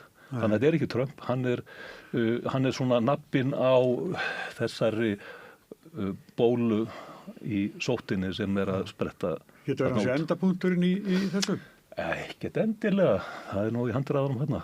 Það gæti verið, ég menna þetta eru óvissu tímar, hluti geta gerst mjög hratt. Það er ótrúlega að hugsa til þess að við vorum fyrir, viku síðan að horfa upp aðgerðið Venesúela og síðan er alltaf bloss upp í Íran. Það er alltaf hverjanda kvelli á Kúbu og þannig að við erum að sjá ótrúlega hraða þróun heimsmálana. Og þannig gerast yfirleitt, það gerist í svona sirpum. Og vont getur versnað. Alltaf hreint. Það er mangi sagan segir okkur það. Já. og yfirleitt versnar aður að skánar. Það er líka svona partur af þessu. Já, Sóley, þessu óvissu sem stríðsátök víða upptótið svo í Íran og mörgum borgum Bandaríkjanna. Þetta afleiðing af hverju? Sko, ég tek undir með Kristni að það hafa verið sterkar ábendingar að við séum á þessari vegferð, en ég get ekki tekið undir að þetta hafi verið augljós eða óhjákvæmileg niðurstaða. Og því að það bara svo oft hægt að segja það þegar maður horfið tilbaka eins og bara með íslenska bankahrunið eða með atbyrði, auðvitað enda þetta svona en maður vissi þetta ekki fyrir maður horfið á það að gerast og að samanskapið og getum við ekki sagt með vissu hvernig þetta nýja ár mun lykta. En það lítur ekkert sérstaklega vel út. Það er rosalega mikil óvissa mörg atriði og eins og þetta, eins og hann nefnir, það var alveg stór atburður í mannkynsögunni í síðustu viku þegar Bandaríkin fara inn í einhvers konar lögreglu aðgerð kallaði það og taka Maduro og svo einhvern veginn hefur eiginlega valla verið á það minnst þannig lagað út nú fókusin á Grænlandi og þá er þetta farið að koma svolítið nálægt okkar eigin hagsmunum og okkar beinu hagsmunum. Þannig að sko ég ekki viss að fyrir 25 árum hafi verið byrjað að kasta alþjóðalögum fyrir róða. Það hefur alltaf verið erfitt að fá ríki heims til að virða alþjóðalög. En af öllum heimsveldum þá hafa Bandaríkin þó haft mesta áherslu á að virða alþjóðalög, mannréttindi, lýðræði, tjáningafrelsi, viðskiptafrelsi. En það sömdu þau kerfið. Akkurat. Þannig að það var eiginlega stóri atburðurinn þegar Bandaríkin sjálf fara að sýna alþjóðalögum skeytingarleysi og svo jafnvel eins og núna þegar Trump í rauninni telur þau ekki skipta svo miklu máli þó að þau hafi fullgilt sáttmála Sameinuðu þjóðanna og þetta ætti að vera jafn rétthá lög og öðrum alríkislögum. Þá í rauninni búið að gefa það svolítið út núna og þetta reynda kemur úr minnisblaði frá Bill Barr frá 1989 þar sem hann rökstyður þegar það var held ég farið inn í Perú og gerð svipuð aðgerð að bandarísku lög, að forseti Bandaríkjana sé fyrst og fremst skylda til að verja sína þegna og alþjóðalög séu bara, það er ekki jafn rétthá. Ég held að Trump sé bara heiðarlegur. Hann að gera það sem menn hafa gert en menn hafa búið til einhvers konar svona reikskerm og til þess að búa til réttlætingaferli í samtíð nákvæmlega sama. Og 25 ár, þetta byrjaði þá. Ég meina, hvað var að segja? Þetta hafi kannski farið að stað þegar að í fyrsta skipti í sögun virkjuð 50 grein NATO-samningsins og Evrópuríki, meðal annars Ísland, þvingaði að senda hermenn til Afganistan til aðgera þar sem að reyndu síðan að pukrast með okkar hálfvegins og kjánar.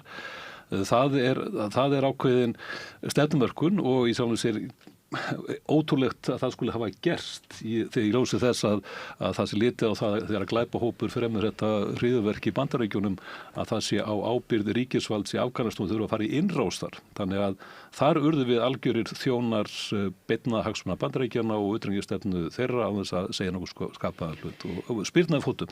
2003, 2 ára síðar, óluleg innrás í Írak sem við stundum með fulltingi og ákvörðun Davíðs Oddssonar og Halldórs Ásgrímssonar án þess að Alþingi kemur nokkuð nærri eða utanríkismálendi eins og stjórnarskrá kveður á og svo framvegis. Þannig að þetta byrjaði þetta niðurbrot alþjóðsamfélagsins þarna og síðan hefur þetta verið bara að trappa niður á við alla þessa tíð. Og ég ætla bara að segja út til að flagga mínu starfsvettvangi að eina viðspyrnan sem verður má segja 2010 og 11 þegar að Wikileaks birtir og opinberar hráskina leikinn og það er þessi eina viðspyrnan í þessari öld sem einhverju máli skipt og ég meina hver sem að fer yfir Afganistan skjölið frá 2010 til að mynda átt þess að þá strax þetta var búið spil, það tók 10 ára viðbót fyrir menn að labba þarna út en það lá ljóst fyrir. Þá var það mjög mikil frétt vegna þess að þá voru búin að vera að lifa í þeim blekkileik að halda þetta væri bara smá vesen í Afganistan þegar þið strauðað út og klárað á öskumum tíma og síðan kemur friðarverðlaunum hafinn og fjölgar þeir í heraflanum. Þannig að þetta hefur allt verið einhvern veginn fyrir séð, en við höfum verið í blekkileiknum, í svefnurofanum og sjálfsblekkingun og afnetunni, og það verður að enda. Það eru íslenski hagsmunirnir vakna. Dagbjört, okkar utanríkisráðherra sagði daginn að utanríkismálin væri að vera stærsta innanlandsmálið. Þú situr utanríkismálin. Ég þar, tek kannski bara svolítið boltan sem Kristinn sendir á stjórnvöld. Hagsmunagæsla auðvitað númer 1, 2 og 3. Og ég held að það sé engum blöðum það að fletta að það hefur verið fókus hjá þessari ríkisstjórn, hvað sem aðrir kunna að halda fram, að hagsmunagæsla á erlendu vettvangi sem auðvitað í lókdags innanríkismál hefur verið megin fókusinn, en það skiptir þá samt líka máli að hlusta á það þegar fólk upplifir eitthvað annað. Ég auðvitað veit það að utanríkisráðherra hefur verið vakin og sofin í því að tala fyrir mikilvægi þess að vera góður bandamaður. Bandamaður í heimi sem þar sem spilin einhvern veginn öll upp í loft. En við verðum að halda því áfram. Já, ég get alveg að vissuleyti tekið undir það að... Má ég spyrja, hvað merkir þetta? Því að Þórdís Kolbrún talaði þetta að vera verður bandamaður. Merkir þetta það ekki að við fylgjum línu NATO og borgum? Það sjálfsögðu eigum við að vera ábyrg í því alþjóðasamstarfi sem við höfum gert okkur gilda til. Við erum bara förum með því sem ákveðið. Það sem talað þetta í tengslum við að borga og svo ég vitni nú bara líka í Metti Frederiksen sem sagði kaupa. Við erum ekki þar að kaupa vopn. Við erum að styrkja innlenda innviði sem hafa verið vanræktur árabil. Gera nauðsynlegar umbætur á samgöngumálum, dual use varnarmannvirkjum, eða það segja borgarlegum mannvirkjum sem geta í einhverju tilliti nýst sem varnartengt starfsemi. Já, þetta utanríkismál innanríkismál. Eðlilega, ég menna, þetta hluti af okkar ríkisstjórnar verkefni. Við megum hins vegar, svo ég segi það nú, þó ég sé fulltrúi flokksins í utanríkisnefnd, þá verður það samtímis að vera upplifun landsmanna að við séum þetta með augun á boltanum í mikilvægum umbótamálum sem varða ekki beilinnis utanríkismálun. Auðvitað allt tengist þetta. Ég ætla bara að taka undir með utanríkisráðherra hvað það varðar. Að við séum að stefna inn í tíma þar sem við verðum að treysta á bara okkar fullveldis rétt og standa með öðrum þjóðum þar sem mikil og hvílir yfir hvað það varðar, Þetta heldur ekki vatni. Það Nei, ok, þá höfum við það. Í mars síðastlinn, það var næstu ár síðan, þá dó NATO, bara með yfirlýsingu J.J. Vance á öryggisráðstöndinni í München. Það sem hann sagði bara við Evrópu, þið geti ekki reitt okkur á það að við komum ykkur til bjargar og ákveður ráðist. Og það ákveð allir bara eins og það er ekki heyrt þetta. Fyrir ekki að þetta er kjarni Atlantshafsbandalagsins, 5. greinin. Hann sagði bara, þetta er ekki gilt lengur. Þið verður bara að sjá okkur sjálf. Og menn bara ákveða að heyra þetta ekki og halda áfram eins og ekkert hefði skorist. Og þessi yfirlýsing hans kom heldur ekkert óvart með við það hostility sem hefur verið að hálfu Bandaríkjamanna og Trump-stjórnarinnar áður og í yfirlýsingum varðandi framtíð Atlantshafssamstarfsins. Við heldum bara áfram og ykkar utanríkisráðherra að halda því á lofti að hér væru áfram þessi 2 hornsteinar í okkar utanríkisstefnu, þar að segja Atlantshafsbandalaginu og varnarsamningur. Þannig að það sem að núna gerist þegar allt í einu menn sjá að kannski hriktir það í þessu heldur betur að það heldur ekki að koma óvart. Og það var ekkert brugðist við þessu á síðasta ári eða þess að reyndi einhvern veginn að fara að krifja það hvaða aðra leiðir í stöðunni, hvernig ætlum við að bregðast við. Fyrsta leið náttúrulega er að viðurkenna stöðuna sem hún er. Já, en ég velti fyrir mér hver hefði verið æskileg viðbrögð hálfu íslenskra yfirvalda í kjölfar mjög áhugaverðar innkomi J.D. Vance á öryggisráðstefnu í München í fyrra. Fyrir smáríki Ísland skiptir máli að við séum áreiðanleg í alþjóðastarfi. Og það er ekki á nokkuru einasta leiti ábyrg framkoma að taka orð sem eru látin falla á, mikilvægum vettvangi og kveða upp einhvers konar endalok eða endapunkt á vestrænu varnarsamstarfi. Það væri ekki í nokkrum einasta tilliti ábyrg framkoma af hálfu Íslands. En ég meina, ég heyri það sem hún segir, við vitum auðvitað að spilin eru öllu loftu upp, en við getum hins vegar ekki hort fram hjá því að þessi stjórnvöld sem eru nú við völd í Bandaríkjunum lýsa ákveðinni sín sem er ekki nýja nálinni, hún er það alls ekki. Við vitum auðvitað að það eru sagðir hlutir sem voru látnir falla í bakherbergjum af hálfu fyrir ríkisstjórna hér áður fyrr bandarískra en eru núna sagð upphátt og meira segja blásið mjög mikið á loft. Ég held að NATO standi auðvitað á tímamótum og það er alveg engum blöðum það að fletta að nálgun Bandaríkjana og ég ætla ekki að segja að það tímabili muni eitthvað endilega ljúka við brott hvarf republikana eða Trump úr þessari ríkisstjórn. Einhver lína hefur verið dregin í sandinn, hver hún svo sem verður, ég er ekki stjórnmálaskýrandi, ég er stjórnmálamaður, ég ætla ekki að segja til það en það er ábyrgð hlutverk mitt og okkar sem erum í íslensku stjórnmálum og ekki bara ríkisstjórnarmegin að eiga hreinskiptið og alveg samtal það hvað við viljum.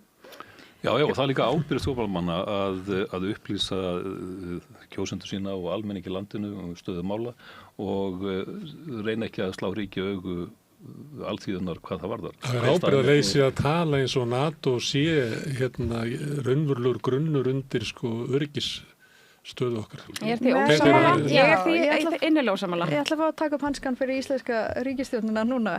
Ég efast ekki að utanríkisráðherra hafi krufið stöðuna og það sé búið að velta upp öllum sviðsmyndum og að það hafi verið metið svo að halda áfram að vera til staðar og þann hátt sem Bandaríkin reikna með að við séum, að vera ekki að styggja neitt að óþörfum, vera áfram til staðar og þann hátt sem Evrópa þarf á okkur að halda og vera ekki að valda neinum usla eða gefa út einhverjar afdrifaríkar yfirlýsingar og því að við þurfum svolítið að reyna að sigla í gegnum þetta.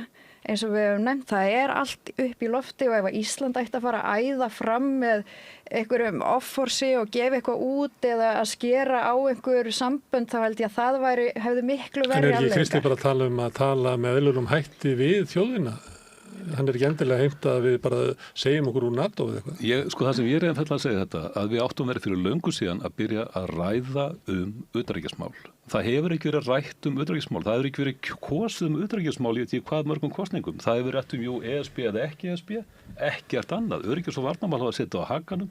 Það er bara tveir stólpar, varnarsamningurinn, NATO, punktur, búið basta. Ég er algjörlega sammála þessu. Og þess vegna erum við hér í þeirri stöðu, hvenær sem geti bara NATO verið búið formlega, það er dautt að mínum mati, búið formlega og þá komið algjörlega óundirbúin og köld inn í þann veruleika, við höfum ekki rætt það hefur ekki rætt á vettvangi stjórnmálana, almenningur landinu hefur ekki fengið tækifæri til þess að skynja þessa skoðun, fjölmiðlar hafa brugðist líka og þannig að við erum að hent inn í átakahringinn án þess að hafa hitað okkur upp. Það er það sem er hitt glata tækifæri. En Sóley ætlaði að fá að klára það ekki?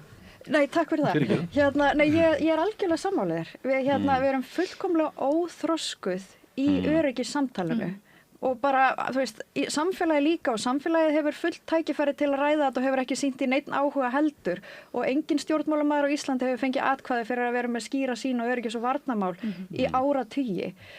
Og mér var þetta það hugleikið að ég bauð RÚV að gera þætti þetta fyrir 2 árum sem ég svo gerði til að reyna að kveikja þessu umræðu út af því að við þurfum að eiga hana, það er algjörlega rétt hjá þér. En núna, þá er bara engin betri dagur en að byrja núna og við erum sannlega byrjuð. Ég myndi segja að núverandi stjórn og svona síðasta ári eða 2 hafi pólitíkin farið meira inn í þetta. Hver staðan það er svo erfitt að segja en Ísland er smáríki á Norður-Atlantshafi sem er ekki sjálfbært að halda uppi eigin vörnum eða einu sinni lífi hér á landinu ef að aðfangakeðjur rofnar. Þannig að við treystum alfarið á sambönd okkar við önnur ríki og stundum þarf maður í slíkum samböndum að éta skít. Við vitnum í fræga tilvitnum. Það er bara þannig. Halda ekki áttu éta skít? Já, ég ætla kannski bara að grípa þetta, ekki kosið utanríkismál. Nei, það er heldur ekki sér íslenskur vandi og það er vandamál. Að utanríkismáli eru ekki efst á baugi þegar kemur það kosningum, þá innanríkismál og oft og yfirleitt, ætla ég bara fullir það, mál sem stjórnmálaflokkarnir velja ekki að leggja kannski hvað mest áherslu á. Það er síðan bara allt önnur umræða. Bandaríkjamenn geta ef við ekki hefðum kosið eitthvað svona utanríkismál. ritstjórnarvald sem stjórnmálaflokkar yfir það hvað er kosningamál hverju sinni.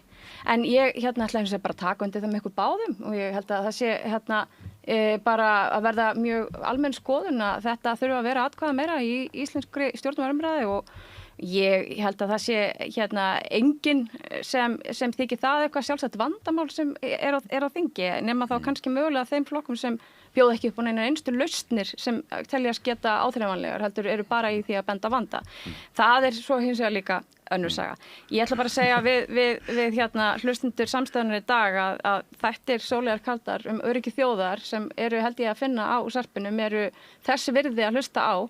Þeir eru mjög aðgengilegir og ég ætla bara að taka aðra hlustun á þessum þáttum bara með 12 ára dóttur minni sem bara er mjög hugsi yfir stöðum mála og þetta er rætt í skólastofum og bara hver er framtíðin. En fyrir örugga þjóð sem hefur bara, við sennilega eitthvað svo öruggasta á byggðu bóli hér á þessum heimi, hefur þetta aðlega máls samkvæmt ekkert verið eitthvað sérstaklega mikið tiltökumála, helst í hendu við það hefur yfirleitt verið mikið traust á stjórnmálum þá við séum þetta innbyrðis ósamála þá hefur stjórnarandstæðin í tíð hægri flokkana haft samt traust á því að stjórnvöld funkari og gera það sem þau ætla að gera og sé að segja sannleikan, allavega sinn sannleika og sé ekki að sé virði lýðræðið.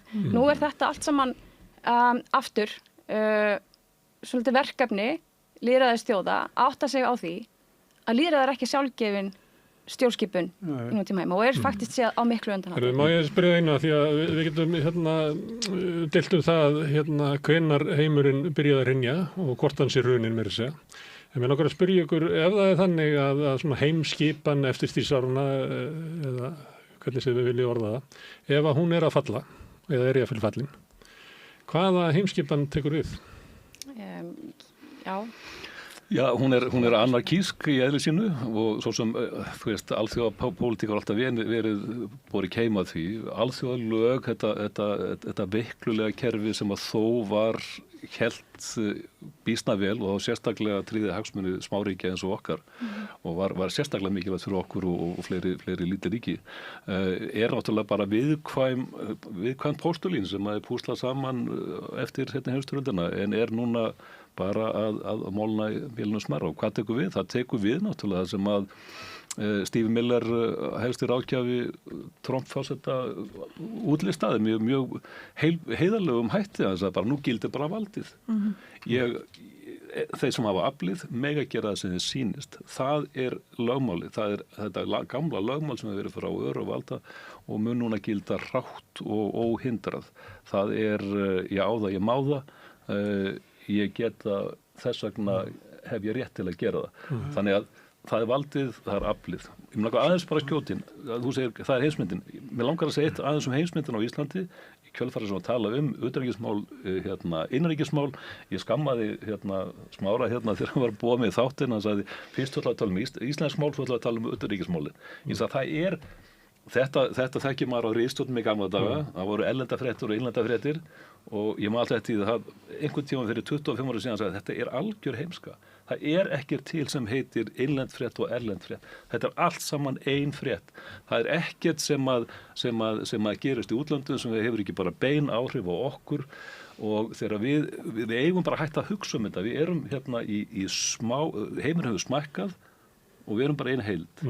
Þórhildur Sunna var á fundi í háskólanum var að benda á til og með þjóðaröryggisþáttinn sem er svo nötulega staðreynd að hvert einasta tölvukerfi ríkisins er vistað í Ameríku í einhverju skýi þar sem að Trump var bara að taka úr símans það eru slökkvið á þessu þannig að þá slokknar á Íslandi við þurfum að hafa meira ágjör af því heldur en að einhver rússneski kafbátar fara og klippa á sæstrengina, skilur. Ég held að Goldman Sachs eigi fyrirtæki sem að vistar skýr gömlu skýrsluverðar ríkisins. Ég held að seðlabankinn og ríkisbókhald og allt saman. Þetta er náttúrulega algjörlega út frá þjóðaröryggishagsmunum. Fullkomlega galið. Þetta er innanríkismál, þetta er líka alþjóðamál, þetta er hvorttveggja. Þannig að þetta er bara svona eitt dæmi þessa markalínu sem eru horfnar. Við verðum bara að hugsa þetta sem eitt mál sem er bara hagsmunir jarðarinnar. Sóley, heimurinn er hruninn, hvaða heimur rís upp? Nú sest ég í spátamsæti og án ábyrðar en þetta verið stefna í þetta svona strongmen sterku kalla stjórn þar sem að heimsveldin skipta heiminum upp í sín áhrifasvæði. Nýlendutími. Já, að einhverju leyti. Við vitum ekki hvernig mun fara fyrir þeim sem að eru þá nýlendu búarnir eða hvort við fáum að halda okkar réttindum ef við erum undir ákveðnum áhrifasvæðum eins og við erum. Já, og eins og Bandaríkin er að sýna aukin yfirráð yfir Suður-Ameríku eða Mið- og Suður-Ameríku og núna eftir Ameríkuflekanum sem að inniheldur Grænland og mögulega Ísland líka. Evrópa náttúrulega er búin að haga sínum utanríkis- og varnarmálum á þann hátt að það var aldrei gert ráð fyrir öryggisógn frá Bandaríkjunum. Við útvistuðu þetta bara? Já, það var bara talið að þetta væri algjörlega óbrjótandi eining sem að myndi vera að starfa eftir sömu gildum, ógnin kæmi annar staðar frá. Það var meira að segja reynt að milda ógnina sem kæmi annar staðar frá með auknum viðskiptum og tengingum og gera okkur háð hvort öðru á þann hátt að það myndi ekki borga sig með ákveðnum svona fyrirvara og það kom á daginn að það var ekki hægt að treysta Austróbóginn. Nú er að koma á daginn að það er sennilega ekki hægt að treysta Vestróbóginn heldur en ef við horfum á Grænland sem einhvers konar birtingamynd þessa og Danmörk sagði nú bara í vikunni að það yrði innrás í Grænland yrði mætt með herafla. Ég tel það ekki líklegt. Ég hugst að þetta gæti litið svona út.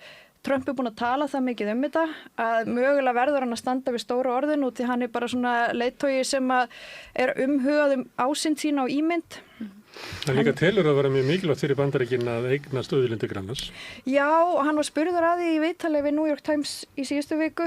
Hver er munurinn á því að hafa mjög gott aðgengi að hernaðarinnviðum og hafa hersveitir í Grænlandi? Þeir hefðu geta gert alls konar samninga nýtingu auðlinda og fengið hagstæð skilyrði þar. Hver er munurinn á því og að fara þarna inn? Og hann sagði það er bara munur á því að vera að semja með eitthvað aðgengi versus að eiga eitthvað og ég vil eiga þetta. Vandamálið með auðlindir Grænlands er að það sem hindrar nýtingu þar eru áhersla Grænlendinga sjálfur á umhverfismál sem að stendur því þrifum að það sé að fara í námuvinnslu. Ástralir voru að setja mikla peninga inn í námið þarna í Kveljafeld held ég heiti og það var bara leið bara tekið í burtu. Kínverjar voru þarna hluthafar í þessu og það er núna fyrir gerðardómstólum og þeir fyrir einhverja alþjóðadómstóla hver sem að tekur mark á því og er að heimta $milljarða skaðabætur og það var út af því að vinnslu þessara sjaldgæfu málma mun fylgja úraníum mengun og það leist Grænlendingum ekki á og stoppuðu bara þessa vinnslu. Það er engin námuvinnsla á Grænlandi fyrir utan Eld Ólafsson gullgrafara með námu sem byrja held í fyrra að operera og einu önnur náma. Þetta er ekkit sjálfgefið.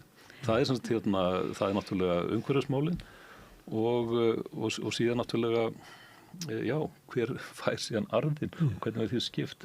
Þetta er björt, ef heimurinn heimskipanin er að breytast, hvað kemur í staðinn?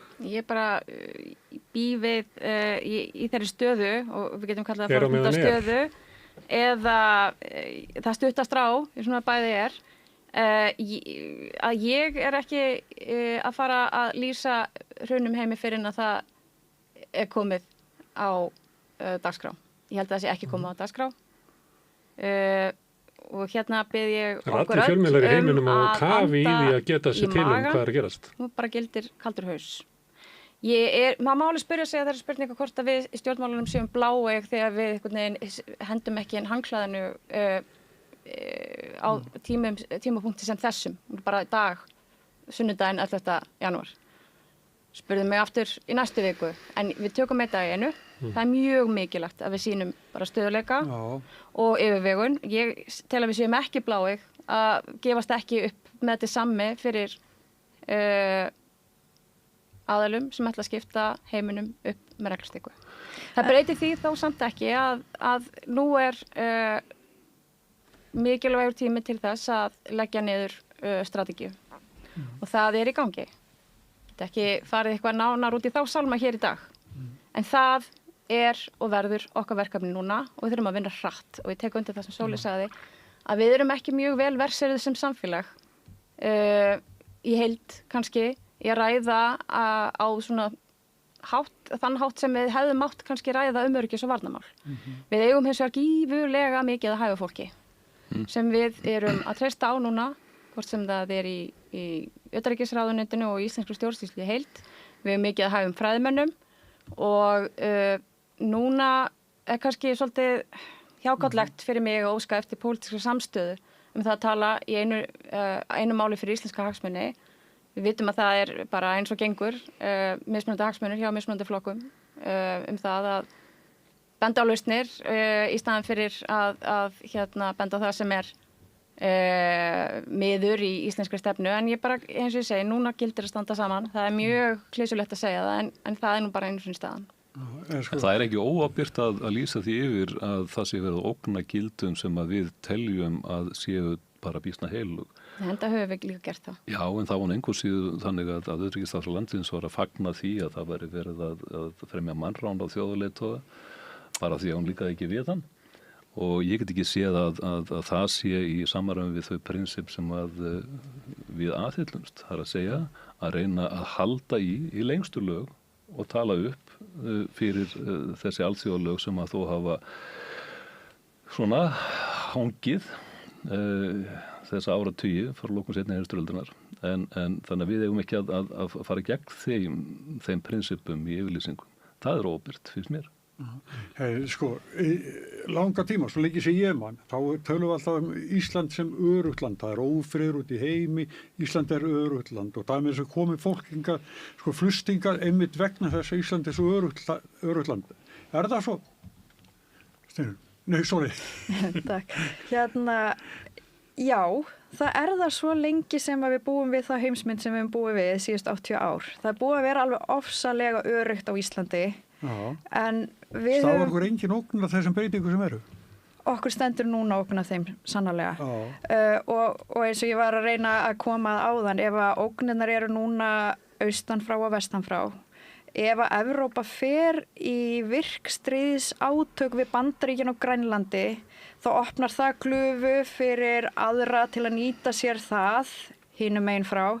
Þannig að út því að nú vinn ég ekki fyrir ríkið og ekki virki í stjórnmálum, get leyft mér að fabúlera það að mér þykir langlíklegast að hagsmunamati sem verið að vinna í ríkisstjórn Mette Frederiksen, ríkisstjórn Kristrúnar Frostadóttur, sé það að ef við erum þurfum að velja að fara í átök við Bandaríkin eða gefa eftir Grænland, að þá hugsa ég að Grænland verði gefið eftir. Það þarf ekkert stórt herlið til að taka Grænland. Þetta eru einhverja F-35 vélar sem koma þarna að fara að taka þinghús, fjölmiðla, löggæslu einingar og eitthvað slíkt.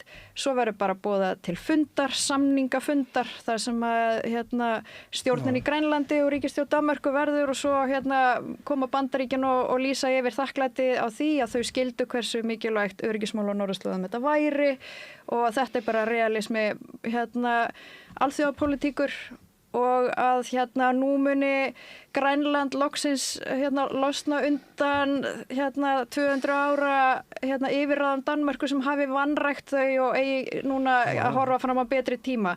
Ég hugsa að þessu verði pakka svona inn og Danmörk muni ekki síst eins og Kristinn nefnir meina allir okkar netinnviðir eru háðir stórfyrirtækjum í Bandaríkjunum. Meiri sé bara tvíþátta auðkenning, bara það að þú opnar tölvunniðin og þarft að slá inn PIN-númer, það fer inn í þessi ský í Bandaríkjunum. Við erum allt of háð Bandaríkjunum til að fara í bein átök við þau, það verður óþóra blóðsúthellingar, þannig ég held við séum því miður, mér ekki gott að segja það, ég bjóst aldrei við því, en ég held að kalt hagsmunum að þurfa að vera þannig að Evrópa verða að gefa eftir á meðan þetta er stefna Bandaríkjanna. Okkar stjórnvöld munu segja að það sem að Grænlendingar gengu af þessum samningum að þá það er náttúrulega Grænlendingar sem ákveða framtíð Grænlands og við munum segja að allir viti að þetta voru samningar sem voru gerðir með byssuhlaup á hnakkanum sko. Ég held sjálfur rétt svo sem sviðismynd sem það dregur upp því miður að þetta verður bara þannig að því að annað er ekki gerlegt og mögulegt. En það er síðan það er að horfa fram í tíman og í næstu leiki á skákborðinu hvað tekur síðan við sem menn þurfa að horfa stöðu við. Þetta verður ef að Trump allar halda þessu áfram þá verður þetta ekki stöðvað. Við veitum ekki hvað truflar, ég menn það er náttúrulega ef hann allar sér að fara að taka þátt í með sprengingum í Íran til að mynda og fókusin fyrir eitthvað annað þá kannski gleymar að þessu áhugamáli sínu skeið sem Guð forði okkur frá því náttúrulega að fengjum reynslu að það slíkt björgunarstarf með sprengjaárásum kannski ekki beint skilaði sérstaklega góðum árangur í fórsögunni. En að þú varst að tala hvort Ísland hafi verið örugt. Ísland var náttúrulega örugt vegna þess að við erum á skilgreindu áhrifasvæði Bandaríkjanna og það eru Bandaríkin sem skilgreina það. Og það er engu sem dettur í hug að vera með ófríð á Íslandi vegna þess að vita að þá mæta þau öflugasta her í heimi.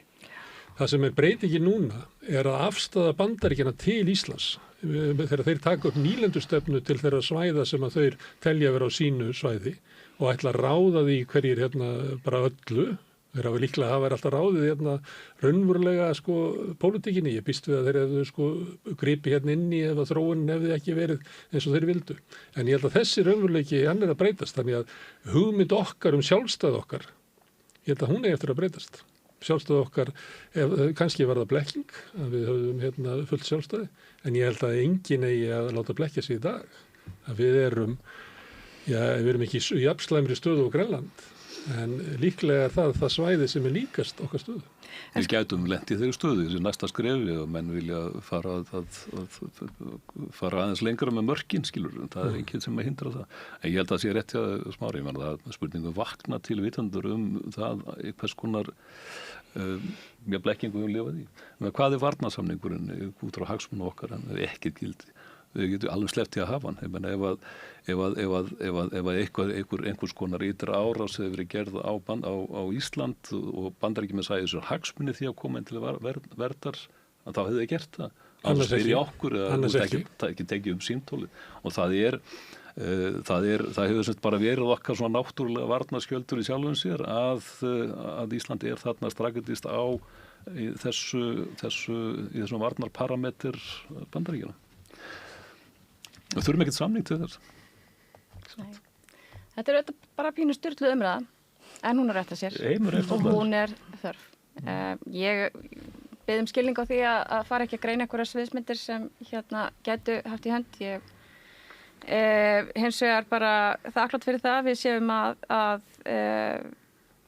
eiga bara nauðsynleg samtöl það er sviðsmyndir sem geta skapast og vonum að þetta raungerist auðvitað ekki. En við þurfum líka, ég sagði það áðan og ég segi það aftur, hér verðum við að vera með kaldan haus en samt á sama tíma heitt hjarta fyrir þeim gildum sem við viljum standa með og það er ekki veikleika merki að tala á þeim nótum og ég held að við séum líka í talsverðum vandastödd varðandi það stefnumótun sem við höfum auðvitað verið að undirbúa og fela í sér svona ákveðnar leiðir sem við sjáum fyrir okkur í öryggis- og varnarmálum fyrir Ísland. Við eigum núna eðlilega minni væntingar til þess að alþjóðalög séu virt með sama hætti og hefur verið gert. En á sama tíma ætla ég nú samt sem áður að segja að maður verður að sýna náungunum þá hegðun sem maður vill sjá frá þeim. Og ég held að það sé ekki eitthvað sem við eigum að bakka með og það er bara í lok dags megin skylda stjórnvalda að tala með þeim hætti sem við viljum sjá en ekki einhvern veginn lippast niður og segja bara nú er allt af borðinu og nú verðum við bara... En ættum við ekki að fara að finna bandamenn í meðal smárra og millistóra ríkja, fara út í heim að finna eitthvað til þess að athuga hvort það sé með einhverjum hætti halda uppi einhverju kerfi sem hemur menn eða ríki eins og Bandaríkin eða Rússland. Já, það er náttúrulega bara kláru vilji. Og þá fyrir við ekki til Evrópu vegna þess að Evrópu er búin að útvista utanríkisstefnunum til Bandaríkjanna, sko. Þú getur alveg stannað sér vekk eins og að tala við utanríkismál við Evrópu. Ég veit svo mikið til hvað ríkið út að vísa sérstaklega, en lýðræðisríki heimsins þurfa að Þetta er í Írland og Skott sem er reyndar bæði í Evrópusambandinu. Ég meina... Við gáttum talað við gas allavega. Við segjum bara Avengers Assemble. það er ekki normatív stjórnarstaða í heiminum í dag að ríki búi við lýðræði, þrátt fyrir allt. Það eru meirihluti mannkyns að einhverju leyti undir, minnst að kosti gölluðu lýðræði. Við erum að færa stjórnmálaumræðana vonandi. Ég minn allavega hana bara, fólk getur stólað á mig í því að hún sé farið upp á svona aðeins svona herri, ekki endilega herri plan, en þetta er auðvitað bara spurning það að hvað ætlar að undan að láta. Eigum við að taka bara undir sjónum með þess efnis að tjáningafrelsi sé helsta vandamál sem Vesturlönd glíma við eins og hefur verið haldið fram. Eigum við að gefa upp á bátinn að það tengist ekki bara náið bara trausti almennings á stjórnvöldum sem er bara lykil atriði til þess að bara viðhalda lýðræðissamfélagi þar sem bara okkar gildi fá að þrífast. Þetta er auðvitað bara... Hvað flokkur er Bandaríkin í þessu? Bandaríkska stjórn hefur meðal annars hótað í að vera með svona sérstakar hernaðaraðgerðir eða hvað þetta heitir hérna í Venezuela, gagnvart forseta Kólumbíu. Og ég heyri ekki betur en að það væri bara forseti Mexíkó líka. Þetta er fólk sem er lýðræðislega kjörið. Já, það er á ábyrgð Íslands og annarra lýðræðisríkja að tala fyrir lýðræðislega uppbyggingu á þessum svæðum. Og ég held að bara svona skauta aftur inn í tjáningafrelsisumræðuna sem hefur verið svona svolítið, verður ekki til neinu tómarúmi heldur vegna þess að Evrópa hefur farið fremst allra landsvæða í því að bara virða og treysta á öflugt skoðanaskipti sem meðal annars felur sér gagnrýnar stjórnvöld, en líka á sama skapi draga línu sandinn það hvað telst til hatulsorðræðu, hvað telst til upplýsingaóræðu, sem er og verður, held ég, ein stærsta bara þjóðaröryggisvá sem við stöndum fyrir núna. Og við verðum að vera mjög meðvituð það að á næstu dögum og vikum eiga á íslenskur almenningur eftir að finna fyrir því að, já, ég held að það sé allt í lagi að halda því fram, að Rússar hafa farið fram, bara þjóða fremstir í því að stíla taktist og markvist og gaggjert á lýðræðisríki því að veikja traust á stjórnvöld, tala fyrir því að það eigi ekki að styðja við Úkraínu, svo dæmis er tekið, og þeim hefur orðið bara býsna ágengt á sömu svæðum með það. Og þetta er að fara ágerast hér á landi og ég bara bið allum að vera meðvituð það. Hér á að tala um 10 þátta auðkenningu, nú þurfum allir að fara inn á Facebooki sitt og setja 10 þátta auðkenningu vegna þess að þetta verður mun raungerast með einum hætti. Ég byrði eftir að segja það að helsti vandi í okkar heimsluta og í Evrópu sé einhverju undirróðastarfsemi Rússa sem hafi grafið undan Já, ég myndi halda því bara það sé helsti vandi í Evrópu í dag. Sko þannig ég segja þessi rík þjóðaröryggisvá, ég held því fram fullum fjötum. Ok, og hvernig þarf að vera eftir því sem stjórnmálamaður? Ég ætla bara að benda á vandan til að byrja með. Við megum ekki vera bláeg eða vera með eitthvað skollæri gagnvart því að það er markviss undir alda sem er haldið í gangi af alveg meðal annars rússneskra stjórnvalda sem íta undir vandi sem blasir við okkur. Hvernig ætlar þú að bregðast því? Já, það er bara mitt verkefni núna. Okay. En ekki getur að vera þannig að það eru 450 milljónir mann sem búi í Evrópu að allir séu sammála stefnu stjórnvalda varðandi Úkraínu. Er þetta ekki hluti að því að búi í lýðræðislegu samfélagi að auðvitað eru einhverjir hellinga mönnum sem eru bara móti stefnu stjórnvalda í Úkraínu? Vilja ekki að senda vopnar? Vilja semja frið? Hvað er þetta ekki bara sólít afstafa? Akkur er þetta eitthvað rússneskur andróður og hvað er landráð og stoppa þetta? En það líkur hluturinn eðlilega þegar að skilgreinda sem svona eins og þú dreifur upp og þú ert að tóna að þá er viðbragðið eitthvað sem mér er ekki sérstaklega hugnanlegt að grípa alltaf aðgerða sem eru þá algjörlega counterproductive og raun og veru skerðing á þeim grunngildum sem við ætlum að verja. Ég held að það sé engum blöðum með það fletta að tæknirísar hafa verið rægir við það á evrópskum vettvangi, þar að segja í þeirri starfsemi sem til dæmis Meta og X hafa haldið úti, þá hafa þau barist hatramlega gegn því til dæmis að þurfa að vera með persónugreiningu á þeim reikningum sem halda fram í ákveðnum staðrendum sem eru oft en ekki ósannindi. og þetta verður, þessi umræða skapast svolítið í því. Ég veit það að það alls ekkert einhlítt hvernig fólk lítur á baráttuna í Rússlandi fyrir sjálfstæði og fullveldi. Og gegn innrásarstríði Rússlandi. Þegar þessi bandarísku teknirísar fara að filtera út gagnrýni á Ísrael sem hafa gert og það staðreynd og það sanna og það viðurkennt og opinberu vettvangi. Það ekki líka alvarlegt þjóðaröryggismál þegar að þakka niður í umræðu? Þetta er bara sami önnur hlið á sama pening. Ok, þannig að þjóðaröryggisóknin kemur líka frá bandarískum teknirísum. Já, sko, ég meina þetta allt saman mjög flókin, en samt sem áður nokkuð bara svona afhjúpandi umræðum það að já, það lína dreinir sandinn það hvað í rauninni þjóðhagsleg bara skaðsemi þegar við getum ekki treyst því að henda reiður á því hver að segja hvað.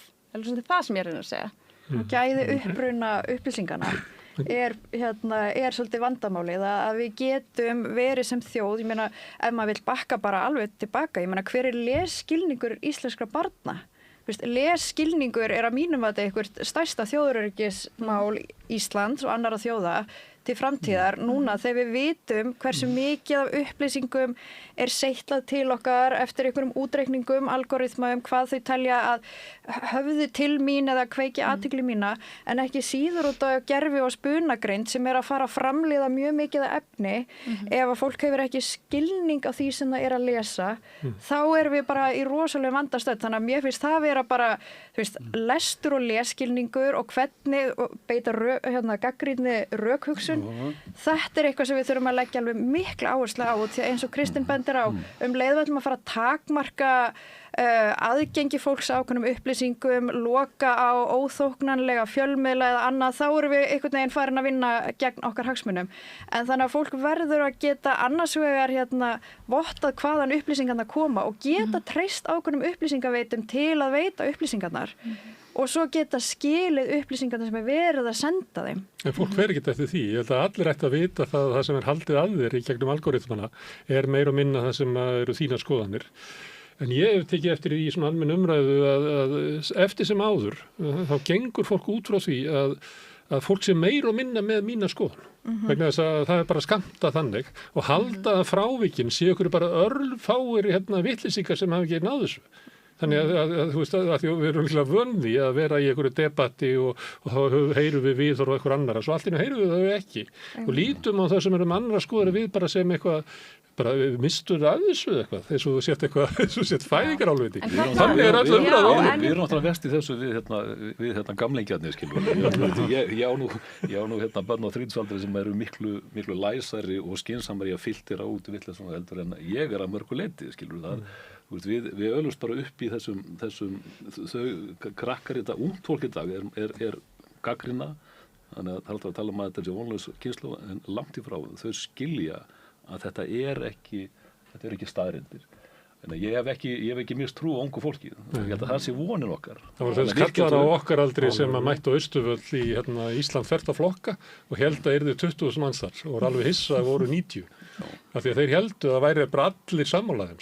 Já, en horfum svolítið þá bara á það tangarhald sem ákveðnir tæknir þessar hafa á upplýsingamiðlun í nútíma samfélagi og mikilvægt þess og það hefur nú bara, já, ég tek undir það að það hefur kannski ekki farið mjög mikið fyrir þeirri umræði sem hefur átt í stað til dæmis á Evrópuþinginu mikilvægt þess að innlendir fjölmiðlar séu sterkir, að við séum ekki að útvista bara, já, svona sikra sofandi að feigðarósi í því að vera bara einhvern veginn háð því að miðlunin á þeim fréttum sem eru hæstar að baugi hverju sinni komi frá einhverjum algoritmum sem vilja bara færa þér það sem teknir vilja segja vegna þess að það, já, og það er það sem er svona hagstæðast fyrir teknirisana vegna þess að þá er það meira engagement og þeir eru líka að færa þér það sem er til þess fallið þeir eru vekja hjá þeir og gera þeir reiðan. Þannig að það er líka svona, það er þetta bara önnur umræða en samt sem áður mjög tengd inn í það sem við teljum bara til lýðræðislegrar upplýstrar umræðu sem er til þess fallin að veikja traust á bara stjórnvöldum sem ég ætla bara að vera pólitíkusin í herbygginu og segja að það er slæmt. Sama þá svo sem hver fer með veldin hverju sinni. Daginn sem traust á stjórnmálum orðið bara ekki neitt, þá erum við í vanda hvar sem þú síðan stendur í stjórnmálum. Það bara, þú veist, það eru kannski eitthvað falleg orð að segja, en ef við kærum okkur að búa í fungerandi lýðræði, þá verðum við að vera með augun á boltanum hvað þetta varðar. Og geta talað, ég mennist ekki á þess að línu sem þú með og ég byrjaði að heyra bara fyrir eitthvað 2 vikum. Ég í stjórnmálum, ekki stjórnmálaskýrandi. Stjórnmálamenn eiga náttúrulega að vera bara að skýra sín stjórnmál, það ekki svona bannað að tala við vagnstjórn á ferð. Þið bara að tala stöðu heimsins bara eins og venjulegt fólk. Já. Þannig ég veit ekki hver byrjaði að fyrir þessu, allir með byrja að heyra þetta bara hverjum einasta þætti.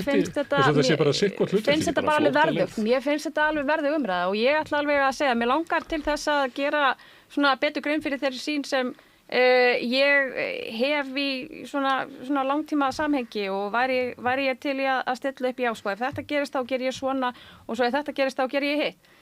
Þetta heyri bara undir það sem ég sagðan. Við erum bara með ísum ánum, kaldan haus gagnvart þessu verkefni. Við erum að fá ótrúlega upplýsingar sem eru ekki sem eru veittar inn í trúnaðar samhengi og fólk getur treyst því að það er verið að stilla upp ýmsum sviðsmyndum, en það væri bara samfélagslega óábyrgt og bara pólitískt óábyrgt að gera grein fyrir því sem er að teiknast upp. Og þetta er bara umræða sem Íslendingar eru óvanir, eða aðstæða sem Íslendingar eru óvanir. En ég ætla nú samt bara að segja að við höfum ekki forsendur sem stjórnmálamenn í að teikna upp einhverja svona, þetta eru bara skilgrundir óvinur okkar núna eða ekki. Ég bið bara það að við erum að reyna að sýna bara þá framkomu sem við viljum sjá frá öðrum og annað væri bara óbyrgt. Hvað með Íslendingar svo óvanir því að vera í þeim kringumstæðum að þurfa að gefa stjórnmálamönnum svigrúm til þess að... Ég sagði það ekki. Nú, nei, bara svo ég skýra það er bara þetta ný staða að Bandaríkin eru að koma fram með ákveðna sín sem við höfum ekki lært að þekka, ekki runni síðan á Monroe-tímanum. Það er út af fyrir sig alveg ákveðin ný staða, en viljum við vera bandamenn ábyrgra yfirvalda í Bandaríkjunum? Já, það viljum við. En það er bara ekki boði. Það eru þín orð. Mér finnst bara mjög rökrétt að þingmaður stjórnar meiri hluta tali varlega út í að það sem að þingmaður stjórnar segir, það er stefna stjórnar. Við tölum öll mjög varlegir. Já, ég þekkti þetta sjálf, ég var samningamaður fyrir Íslenska ríkið, ég gætti þess mjög hvað ég sagði út á við þegar ég var gengdi þeirri stöðu, ég vann hjá Landhelgisgæslunni, maður hefur þá upplýsingar sem maður verður virkilega að gæta þess að segja ekki eitthvað sem er vinnur gegn hagsmunum eða stefnu síns vinnuveitanda eða þeirra sem maður stendur fyrir. Ég og Kristín erum borgarar. Já, en það er bara, þjóðin á rétt á upplýsingum, en það sem þú segir, það verður tekið, það er þýtt, það er sendt út frá sendiráðunum og það hefur afleiðingar þegar þú talar fyrir hönd Íslands. Þegar ég var samningamaður þá var ég Ísland þar sem ég kom, þannig að allt sem ég sagði var ég að gæta þess að endurspeglaði stefnu Íslands.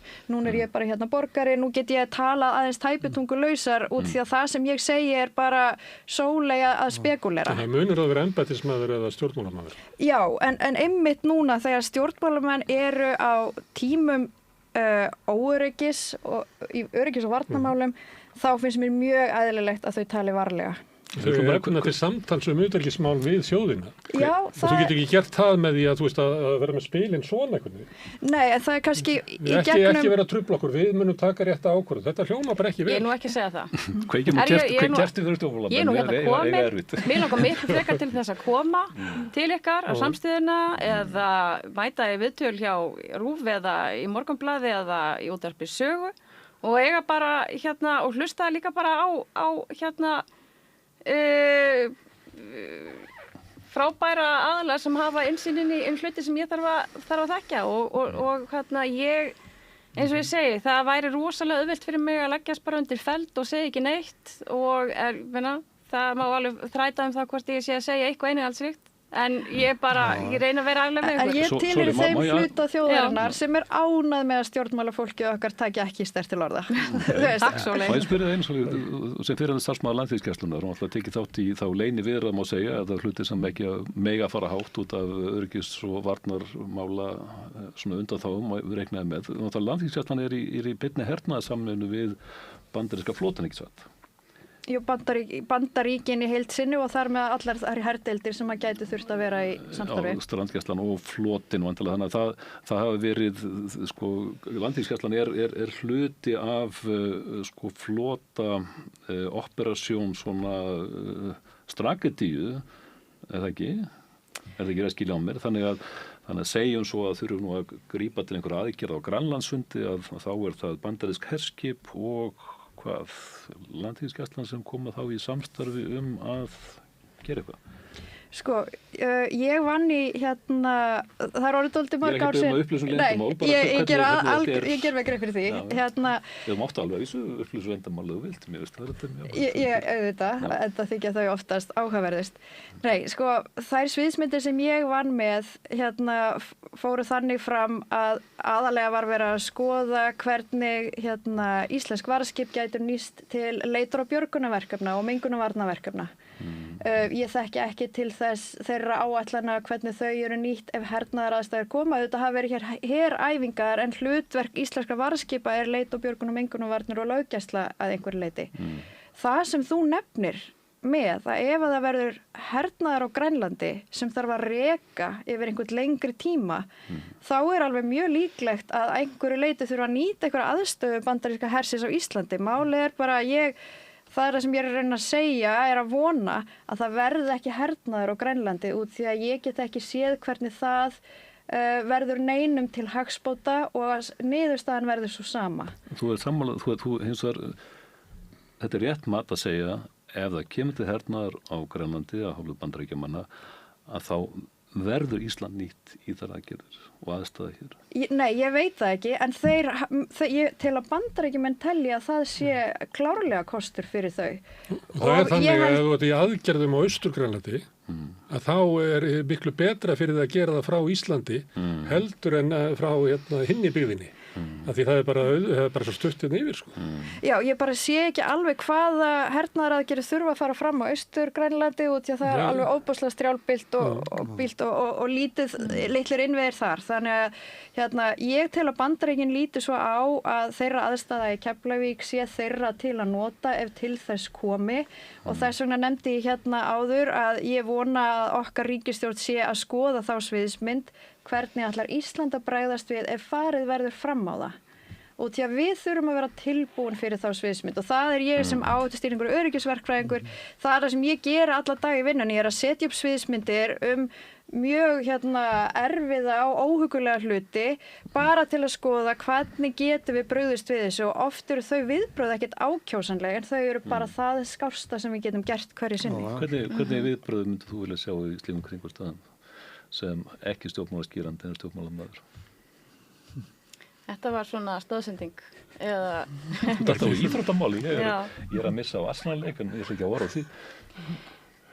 Þessar myndir eru að teiknast upp og við utanríkisnefnd erum búin að eiga fund með utanríkisráðuneytinu mögulega sviðsmyndir. Ég er ekki að fara að greina frá þeim hér.